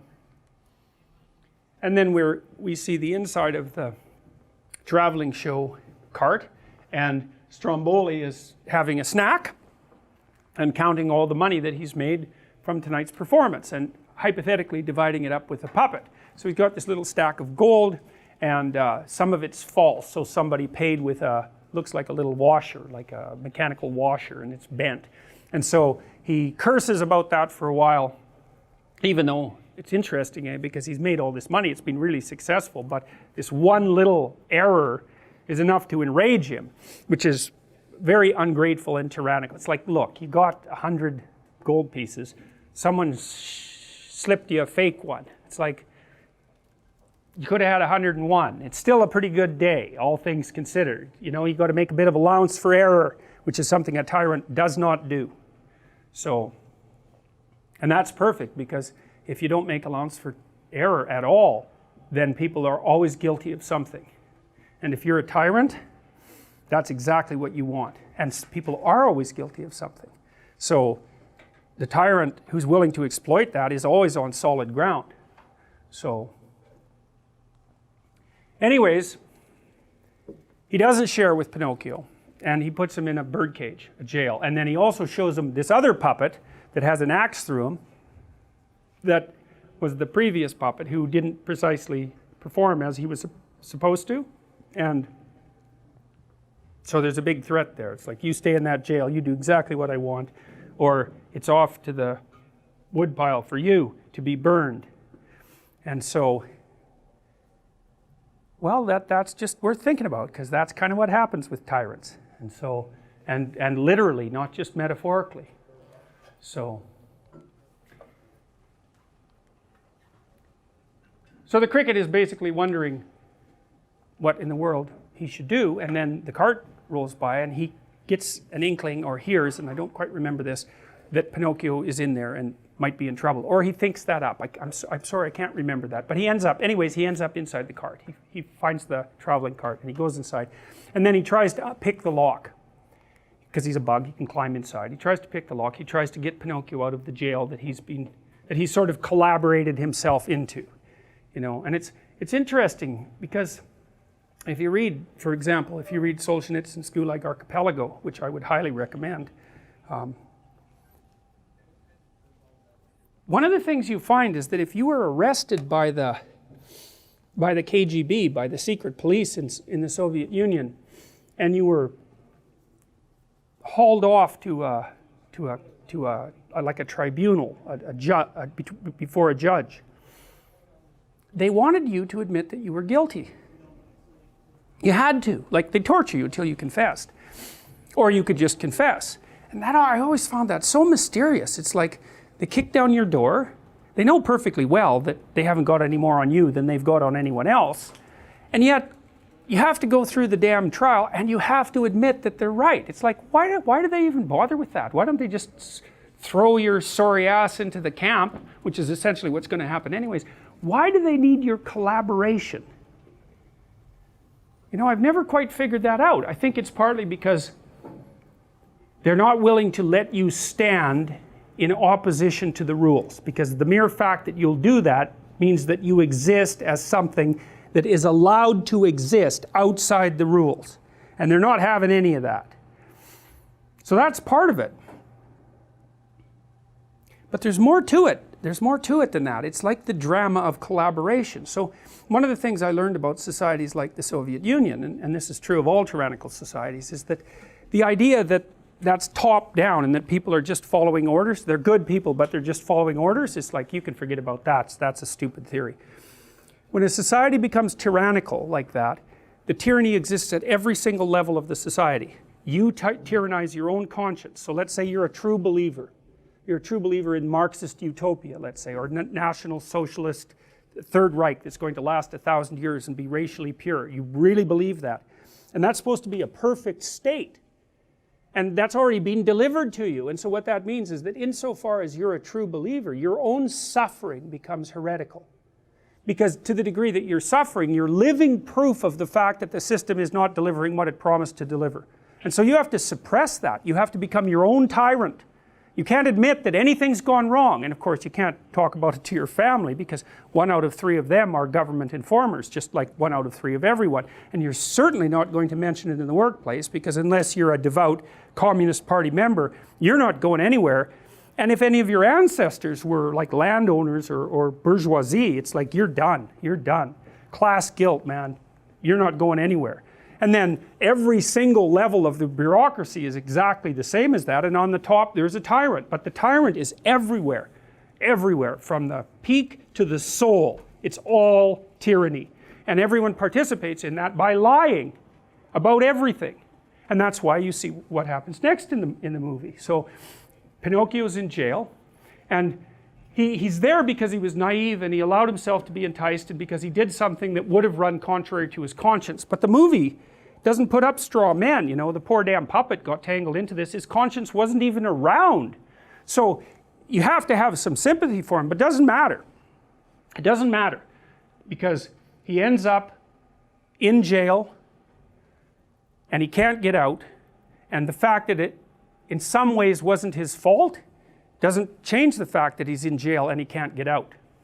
And then I was watching Louis C.K. the other night, and he was talking about children lying. He was talking about his 9-year-old daughter lying, and he said, well, it's no wonder your children lie, and it's no wonder it's impossible for you to stop them, because, you know, you're talking to someone his head would scrape the roof. They weigh like 3 times as much as you, and they're capable of force, and they're intimidating. And they say to you something like, did you take that last cookie after I told you not to? And you're thinking, oh no, I took the cookie. What am I going to do? And then you get a genius idea in your head, which smarter children learn to lie earlier. Children with high IQs learn to lie younger. And CK says, well, it's like you've just been handed a magic get out of jail free card. You can just say, No, I didn't take that cookie. And worse than that, it works in every single situation if you get away with it. And now you're supposed to learn not to do that. I said, well, great. That's the thing about comedians, you know, they'll tell you the underlying truth, which is why people think they're so funny, like the jester in a king's court, right? He's the only one who's allowed to tell the king the truth because he's beneath contempt. That's what comedians do. And so, well, so what happens is, well, Pinocchio's not very happy about this, right? It's really breaking him up. And the blue fairy appears again from the star, same way. So what this means is, and I think this is right, this is something Jung talked about, and it was also extraordinarily brilliant. He said that it's one thing to break a rule when you don't really know the rule. You can, for whatever reason, you seem to get a bit of a free pass for that. But if then you know the rule, and then you break it anyways, you get hit a lot harder. And I know that's true, and I even think I figured out why it was true at one point, but I can't remember at the moment. But there's something about, it's like the severity of a moral error isn't quite as massive if you're genuinely ignorant and unconscious about the rule. And maybe it's because you're not violating your own belief system as much when you engage in the misactivity. It's something like that. So anyways, Pinocchio's in there, and he's partly at fault, at least because he's naive, and he's very desperate about it.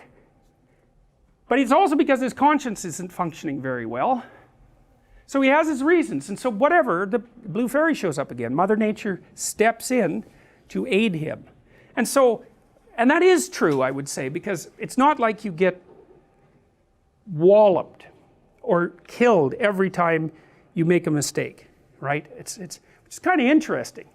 And especially that's the case with kids, is like we have more leeway for them. Whether nature does, that's a different issue, but I would say yes, because you know, kids are really cute and they're appealing.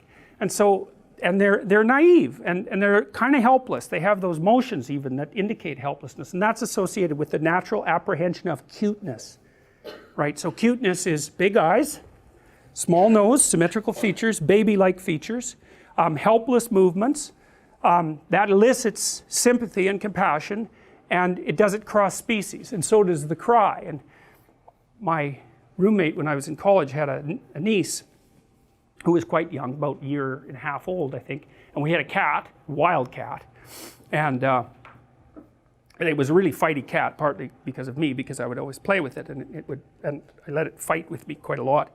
So it was a fighty cat, and that little girl would come over, and you know, maybe she'd cry. That cat was like there right now trying to figure out what was wrong, and like the cat would use its claws on me, but it would never use its claws on the little kid, you know. And I thought, well, that's indication of that cross-species cuteness, you know, and you're all attracted to that more or less, and the more maternal you are, the more you're attracted to such things. But you know, you see something on YouTube and you go, ah, and that's like, that's so cute. It's like, yeah, it is. It appeals to exactly this, it appeals to this concomitation of infantile features, and it brings out compassion, unless you're psychopathic.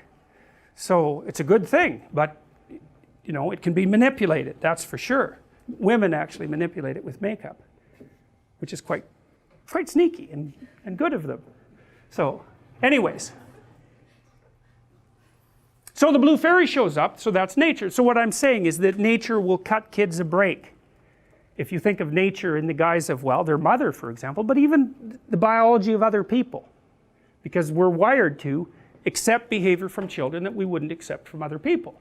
So nature will forgive. So she shows up in her heavenly guise and says, what's going on? And Pinocchio, again because he's naive, but also because he's not good. He's not evil either. He's neither or both. It depends on how you look at it. And he also has no idea how smart he is and how smart he isn't, or how smart the person he's talking to is.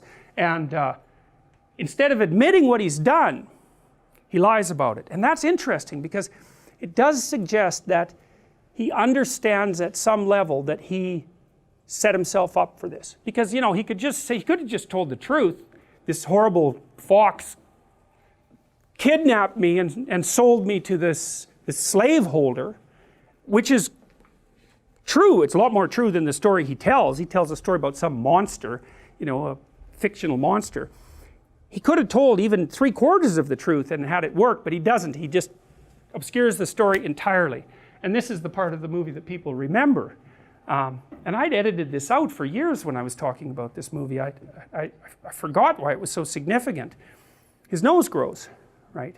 And it grows to ridiculous length. And why is that? I think it was Mark Twain, Samuel Clemens, I think, who said, one of the advantages to telling the truth is that you don't have to remember what you said. And that, God, that's worth listening to, because so there's a bunch of things I've learned as a clinician. And one of them is, because you're often in really weird situations with people if you're a clinician, because things happen that don't happen normally, and you don't know what to do. And so what I've learned is I just say what's happening, whatever it is, regardless of what it is. You know, I'll just try to describe it as accurately as I can and not worry about, in some sense, not worry about the consequences. You know, like I'm not going out of my way to cause trouble, but if you're in a really, and I'm telling you, this can save your life at times, especially if you're dealing with someone who's paranoid, who's really paranoid. You do not lie to someone who's paranoid and violent, because as soon as you lie, you're aligned with the forces that are persecuting them. And they're going to be, because paranoia makes people hypervigilant, like they're on amphetamines. In fact, you can make people paranoid by giving them enough amphetamines. And you can make paranoid people more paranoid by giving them amphetamines. So they're hypervigilant because they feel that everything is predatory and against them. And so they're watching you like you would not believe, way more than you're watching them. And if you flicker a lie while you're talking to them, and they're really on the edge, you're done. So it's one thing to really know. If you're ever in a really bad situation and you don't know what to do, you tell the truth minimally. You don't disclose too much. That's just another lie. You tell the truth minimally and carefully and hopefully. And you might get out of it. You might get out of it. But if you falsify it, look the hell out. So the truth is a real mechanism of protection in dangerous situations. You know, so if someone's trying to intimidate you and you think they might get violent and they ask you if you're afraid, then you tell them that you're terrified and that you hope that things will go okay. Or you say, I'll give you an example. One time I was in an airport and we were in this lineup to fly back to Canada that said international flights, and so it was a long lineup, like 50 people, and I got about 3 from the front. There were still like 40 people behind me, and the guy behind the counter decided that he was just going to shut down the line and that we could all go to this other line, which was like 300 people long.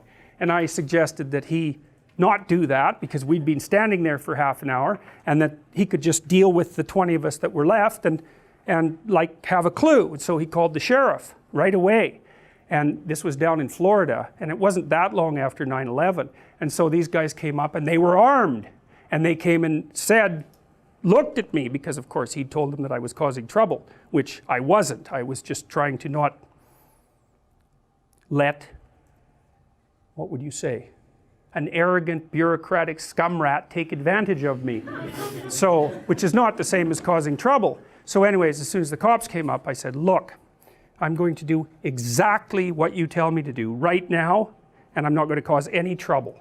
But I would like you to hear what actually happened.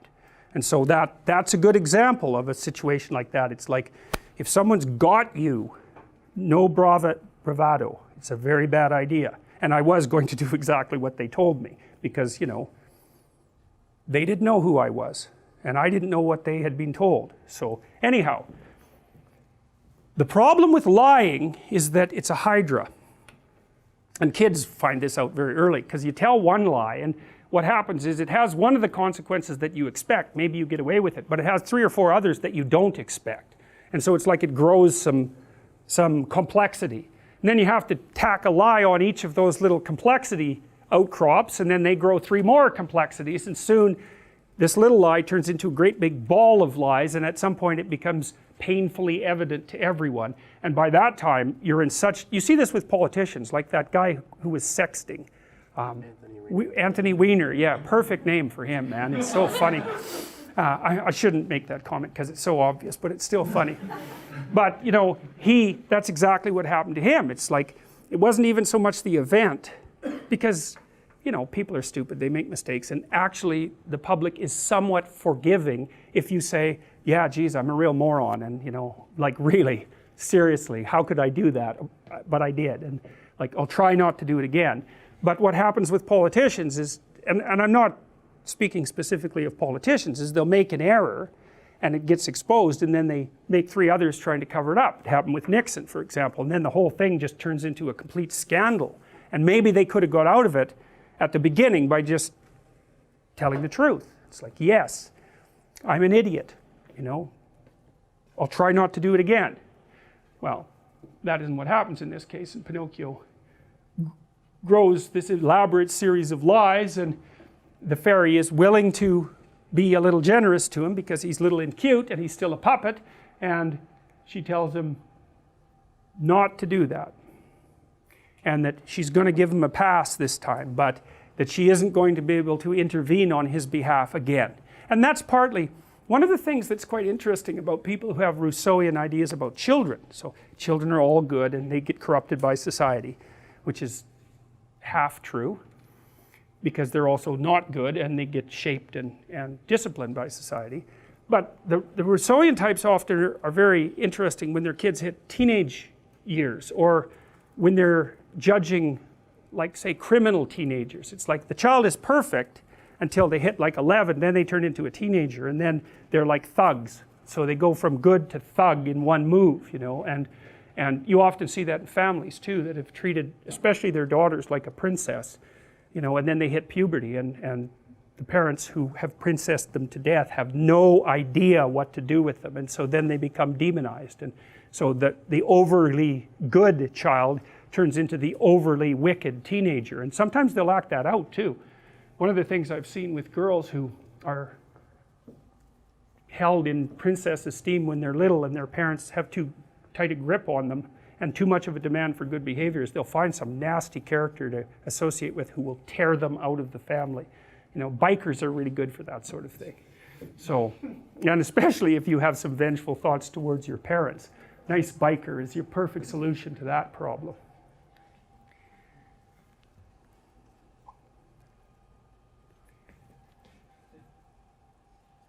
Okay, we'll go through this scene and then I think we'll call it a day.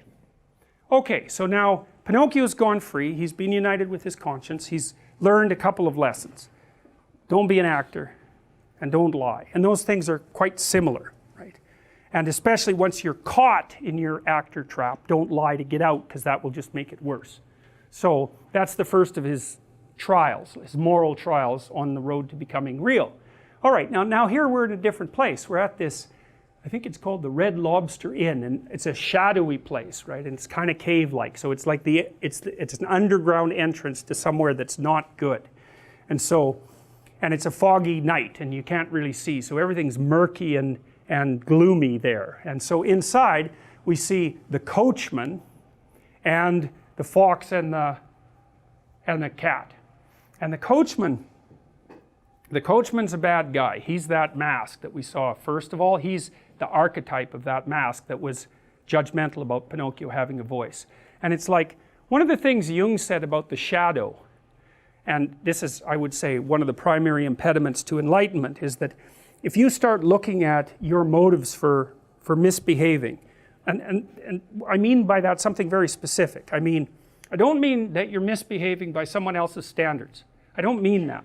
I mean, when you know by your own standards that you're doing something that's devious or malevolent or underhanded, you know it, and you still do it. So it's your own judgment you're bringing to bear on yourself. If you look at why you're doing that, the longer you look at it, the deeper a hole you dig. And so this is the motif of Dante's Inferno, fundamentally. So Dante's Inferno is a story about, I can't remember his name, unfortunately. Might be Dante, in fact, although I don't remember. He's led into hell by Virgil, who's an ancient philosopher, thinker. And hell has levels, and so the outer level is, and this is a Christianized version of hell. because there's hells of all sorts, but this is a Christianized version. And so on the outermost levels of hell, which is sort of like normal life, are the ancient philosophers, and they're still in hell because they weren't Christian, but it's kind of like, it's like cheap motel hell instead of the full pit thing, you know. And so then Dante goes deeper and deeper into hell until he gets right to the bottom of it. And it's been a while since I read it, but if I remember correctly, Satan himself is encased in ice at the bottom of hell, surrounded by people who betray others. And so Dante's notion was that the worst of all possible violations of moral behavior was betrayal, and that they're in the deepest levels of hell. And I really like that idea. I think it's true, because if you trust me, then you're manifesting the necessary courage that puts someone through life. You know, if you're smart, you don't trust me because you're naive. You trust me knowing that I'm full of snakes and so are you, but maybe we could cooperate and move things along nicely, you know, and we could reduce each other to the word, to our word, and we could cooperate. But you're awake, you know, and then I betray that, then I'm undermining your necessary faith in life and humanity. And you can really hurt someone that way. Like sometimes it's self-betrayal, but you can really do someone in that. We can really traumatize them. So that they can't recover. And so it's a really terrible thing to do to someone. And maybe it's the worst thing, and that was Dante's idea. And it's tied in. That makes very interesting reading if you read it at the same time as Milton's Paradise Lost, because those are metaphysical explorations. This is what they are. They're metaphysical explorations of the terrible places you can end up, and that people do end up. And also a metaphysical explanation of what spirit takes you there. So, because you might ask, well, why do you betray someone? And that is a deep question. And so you'll have your specific reasons, but under that there'll be some other reasons, and under that there'll be some other reasons, and under that there'll be some other reasons. And if you go all the way to the bottom, you come up with the ultimate reasons why you betrayed someone. And when you look at that, that will not be pretty. That's when your proclivity for evil, let's say, unites with the general human proclivity for evil, and you discover just exactly what you're capable of. And so Jung's notion was that, well, that was a full encounter with the shadow, which is, I suppose, partly what this course is about, because one of the things that I believe I told you at the beginning was that I was going to try to help you understand how it might be that you could be an Auschwitz guard.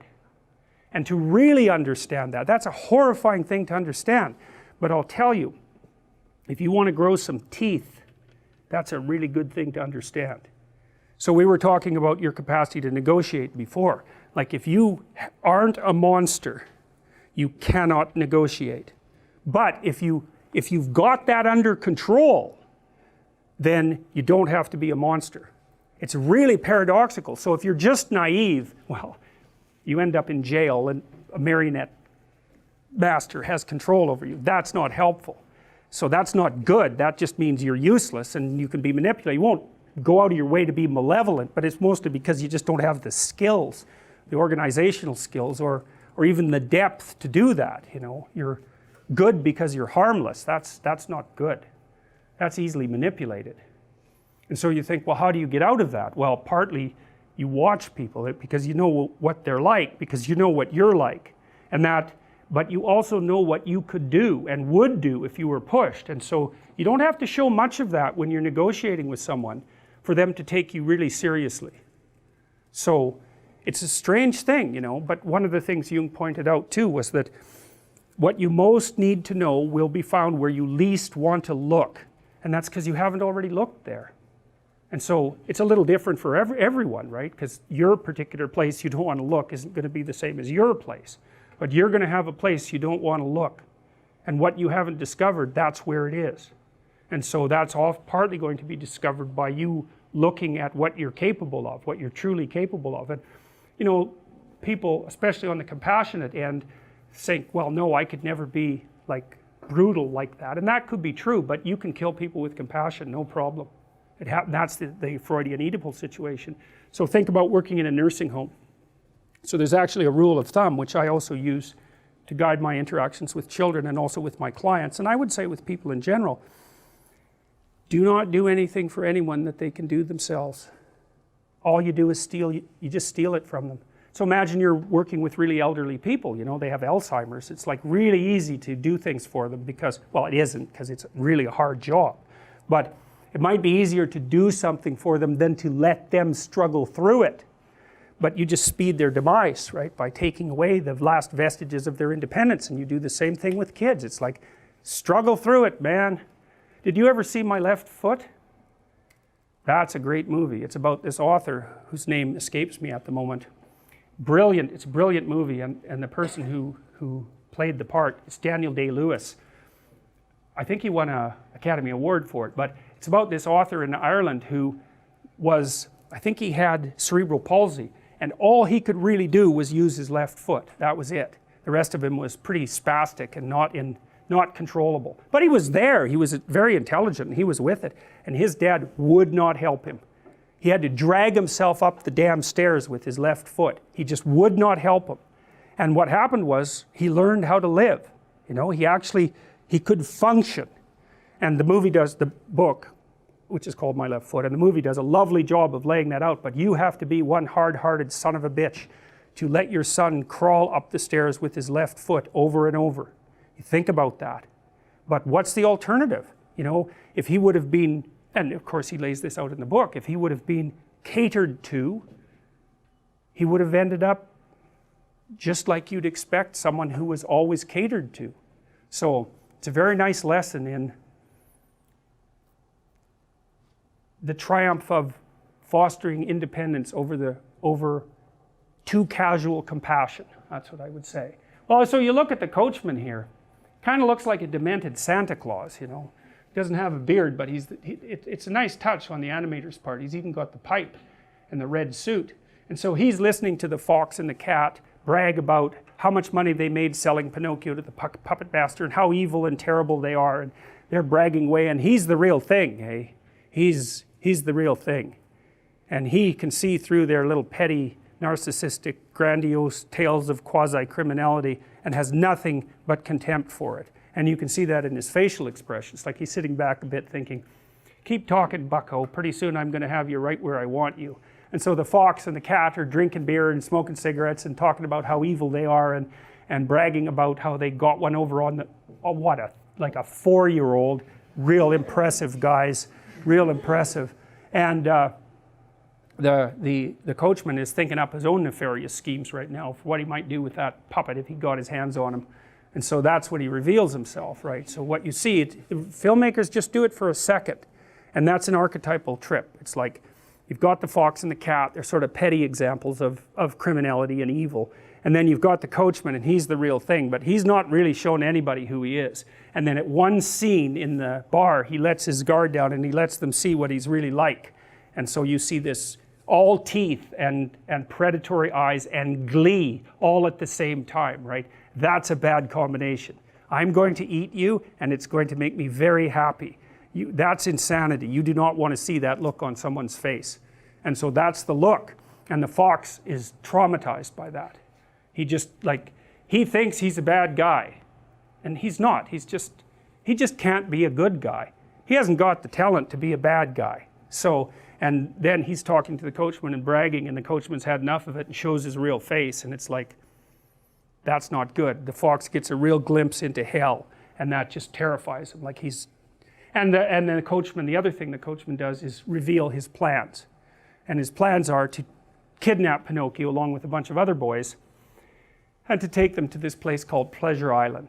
And the fox knows what's going on there. And so it's the foreshadowing of the next stage of the adventure.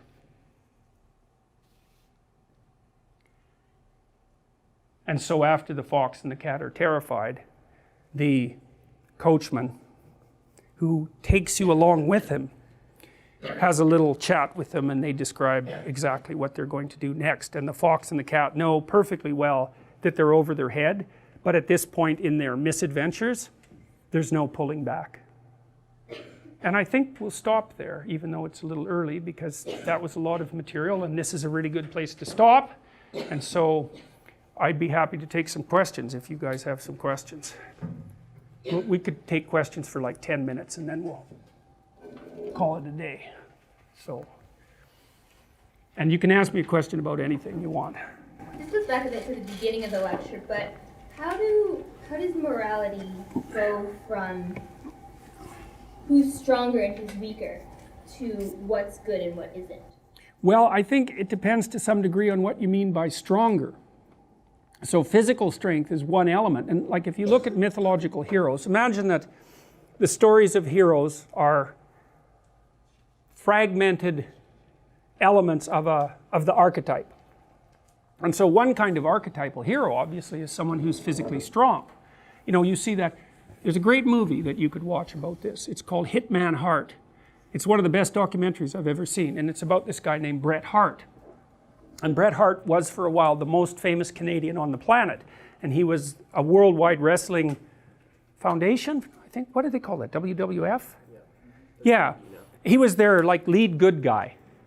And so wrestling, I loved the documentary because when I was a little kid, like 4 or 5, I used to watch his father, whose name was Stu Hart, who ran this channel, this wrestling confederation in Alberta. And Stu Hart had, I think, 8 boys, and he trained all of them to be pro wrestlers.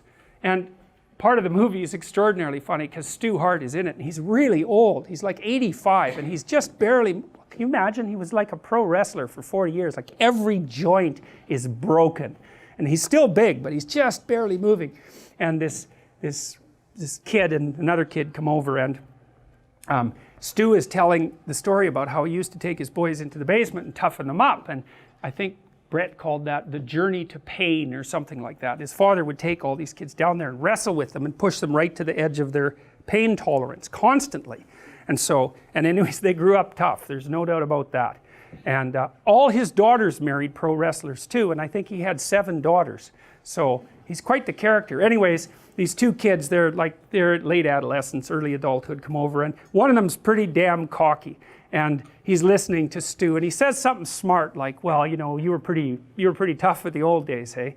And Stu looks at him and says, well, why don't you come down to the basement with me? And he says, well, look, I don't want to hurt you, old man. And so the filmmakers follow them into the basement, eh? And like they're kind of standing there, and the old guy grabs him in a headlock. It takes him like, he's like a snake, eh? He's got him in a headlock like so fast, and the kid doesn't know what to do. And then, so Stu, like, who knows how to put a headlock on someone, he's like flexing his forearm, yeah, which is like still not so bad, a forearm. And he's got, this guy's face is just, he's like he's stepped in a bear trap, plus he's absolutely shocked that this old guy got him. And so he's kind of gasping. And Stu says something like, you watch, if I flex this muscle just right, you can see this vein on his forehead start to pop out. It's extraordinarily funny. Anyways, Bret Hart plays out the good guy archetype. And Bret's, like, he's a solid guy, but I would say he's not particularly sophisticated, and I'm not being cruel about that. I mean, he had a great career, and he's tough as a boot, and so good for him. But he plays out this good guy archetype, and he gets tangled up in it. And now, I don't remember your damn question, but I am trying to answer it. Tell me the question again. So I was wondering how, in reality, you go from who's strongest and who's weakest to what's good and what isn't. Oh yes, okay, exactly. Well, so one of the things I really liked about this movie was it showed me why people watched wrestling, and I couldn't because certainly they're not appealing, and I'm not being, there are different strata of conception of abstraction that any entertainment process has to appeal to. And you know, most people don't go to movies. And that's actually because, it really is because movies operate at a level of sophistication that is too high for many people. Just like novels. I mean, hardly anyone reads, you know, and if you, about 15% of the population, might be 20%, cannot read well enough to follow written instructions. And so, and people who are, maybe it's 15% of the population or 10%, have never finished a book, never. And so, and it is that high. But you still, the archetype still needs to manifest itself at different levels, and so it manifests itself in wrestling. But even there, where it is physical force, it's not just physical force. Like, it's a drama between good and evil. And you can see this so clearly in the Bret Hart documentary, because he's the good guy, and you know, the bad guys are really over the top bad. It's a real drama. It's like, it's good versus evil in the ring every time. and hopefully good wins, but good often gets, you know, maybe the bad wrestler brings two of his friends in and they bring in chairs and they bash the hell out of the good guy, and the whole audience is just outraged by this, and the documentary does a lovely job of showing that. But so even at the level of physical combat, let's say, you can't reduce what's good to what's strong. It's just one element of it. Better to be strong than to be weak. And so you can have a strong hero because it's better to be strong than to be weak. But it's better to be strong and kind than to be strong. And it's better to be strong and kind and wise than to be strong and kind. And so, and that's true not only for human beings, but it's even true, let's say, at the wolf or the chimpanzee level, because one of the things you see with the chimp dominance hierarchies, and I think I mentioned this before, is if the leader, the dominant male, is really good at fostering social relations and being reciprocal in acts like grooming, and also paying attention to the females and their offspring, his dynasty will be much more stable. And so strong might be good for one battle, it might be good for 2 battles, but for 50 battles, it's not optimized. Especially because no matter how strong you are, someone can take you out. So what happens is the idea of what's ideal becomes increasingly complex across time, multifaceted, right? And so strength, wisdom, intelligence, vision, all these things are amalgamated into a single being.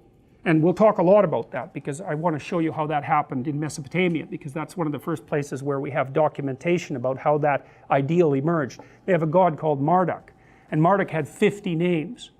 And as far as I can tell, the reason for that was that Marduk was an amalgam of the tribal deities of at least 50 tribes. And when the tribes were brought together and civilized, each of their gods who were ideals had to be amalgamated into something that was a single dramatized representation of value, or there was no way that all those people could have lived together, right? Their different value structures would have fragmented them and they would have stayed in a state of war. And so the question is, it's the question you're asking. If it's not strength, then what is it? Well, strength is an element, but the Egyptians figured out that it was vision.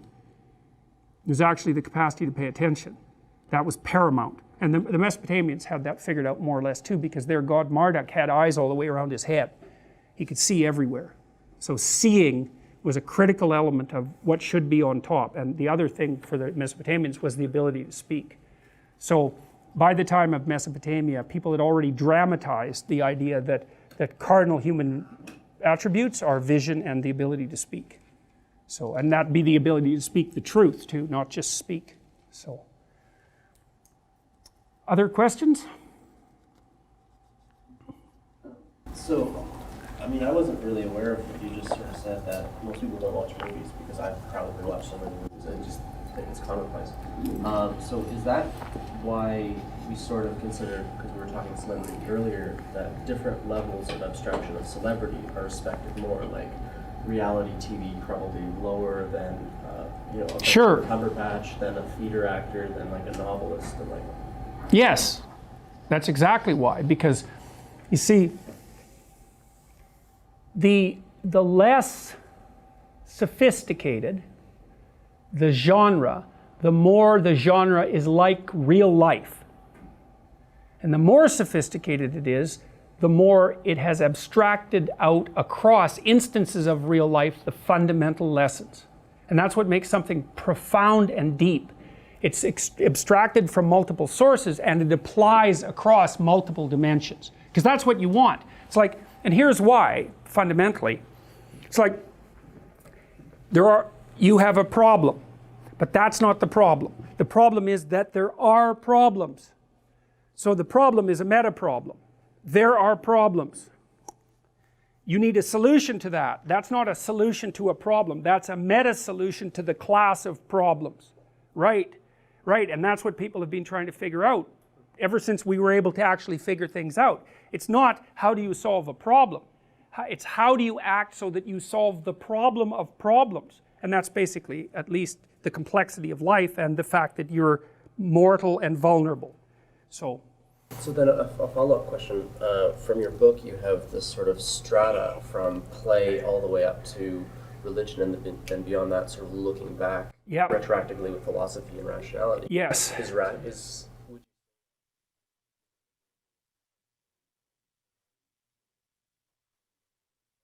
Well, that's a good one. It's a good, I would say the best way, if you really want to think this through, the best way to do that is to read Nietzsche and Dostoevsky at the same time. Now, I'm sure there's other ways of doing this, but Nietzsche was actually quite heavily influenced by Dostoevsky, more than people knew, although their thought runs very parallel. And so Dostoevsky is like the ultimate dramatist, right? He embodies his ideas and he has them act out in a dramatic space. It's literary. Whereas Nietzsche has taken that up one level of abstraction to the semantic. He says, well, here's what's going on in an articulated way, but he doesn't embody it in the story. And you might say, well, that's higher, but it's only higher in a way.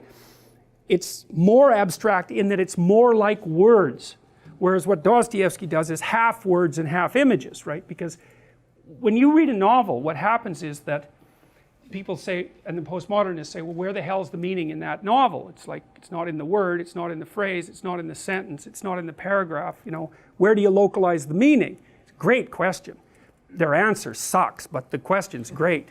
So, but what happens partly when you're reading a book is that, a novel, is that the words trigger representations in your imagination, and a lot of the information from which, a lot of what you extract the information from is actually your imagistic representation of the words. And that imagistic representation is richer than the words because it's informed by all of your knowledge about people. And so you know this happens because you go to a movie like the Harry Potter movies and you say, that's not how I imagined it. Right? The probability that there'll be a one-to-one correspondence between your internal representation of the book and the movie is 0. And usually the movie is less rich than the book. I mean, I love movies and they have their own place, that's for sure, but they're, well, miniseries, the series now are more approaching the complexity and depth of literature because they can extend across 20 hours, you know, and, you know, they don't have to compress a 12-hour reading experience into 2 hours of action. So yeah, and so what I was trying to do with that hierarchy was to show how the knowledge moved. Like, first of all, it's kind of implicit in your biology, and then it's distributed into society, and then by imitating society you make it part of your procedures, and then you watch your own procedures and start to build a representation of them, and then you can articulate that representation. And it's a bootstrapping process too, because once you've made the representation, that can affect the way you behave, and so they start to loop. And so, so here's one idea. So imagine that there's a type of male who tends to win dominance hierarchy contests and to emerge at the top. Well, that's the case. That is the case, and that's why you're the way you are. And so what's happened among human beings, this is so cool, is that human females are choosy maters. So about twice as many men fail in their reproductive efforts as females fail. Okay, but the men who succeed are more successful. So women are on average more successful, and men are on average more failures and more successful. And I'm talking strictly about reproduction here, although it generalizes to other areas, but I'm talking about reproduction.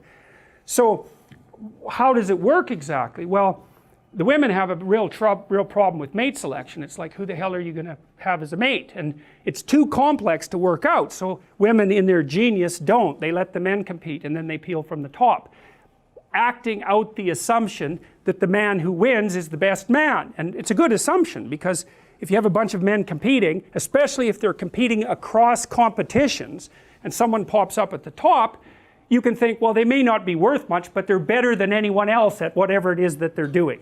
And that makes men at the top of dominance hierarchies very attractive to women.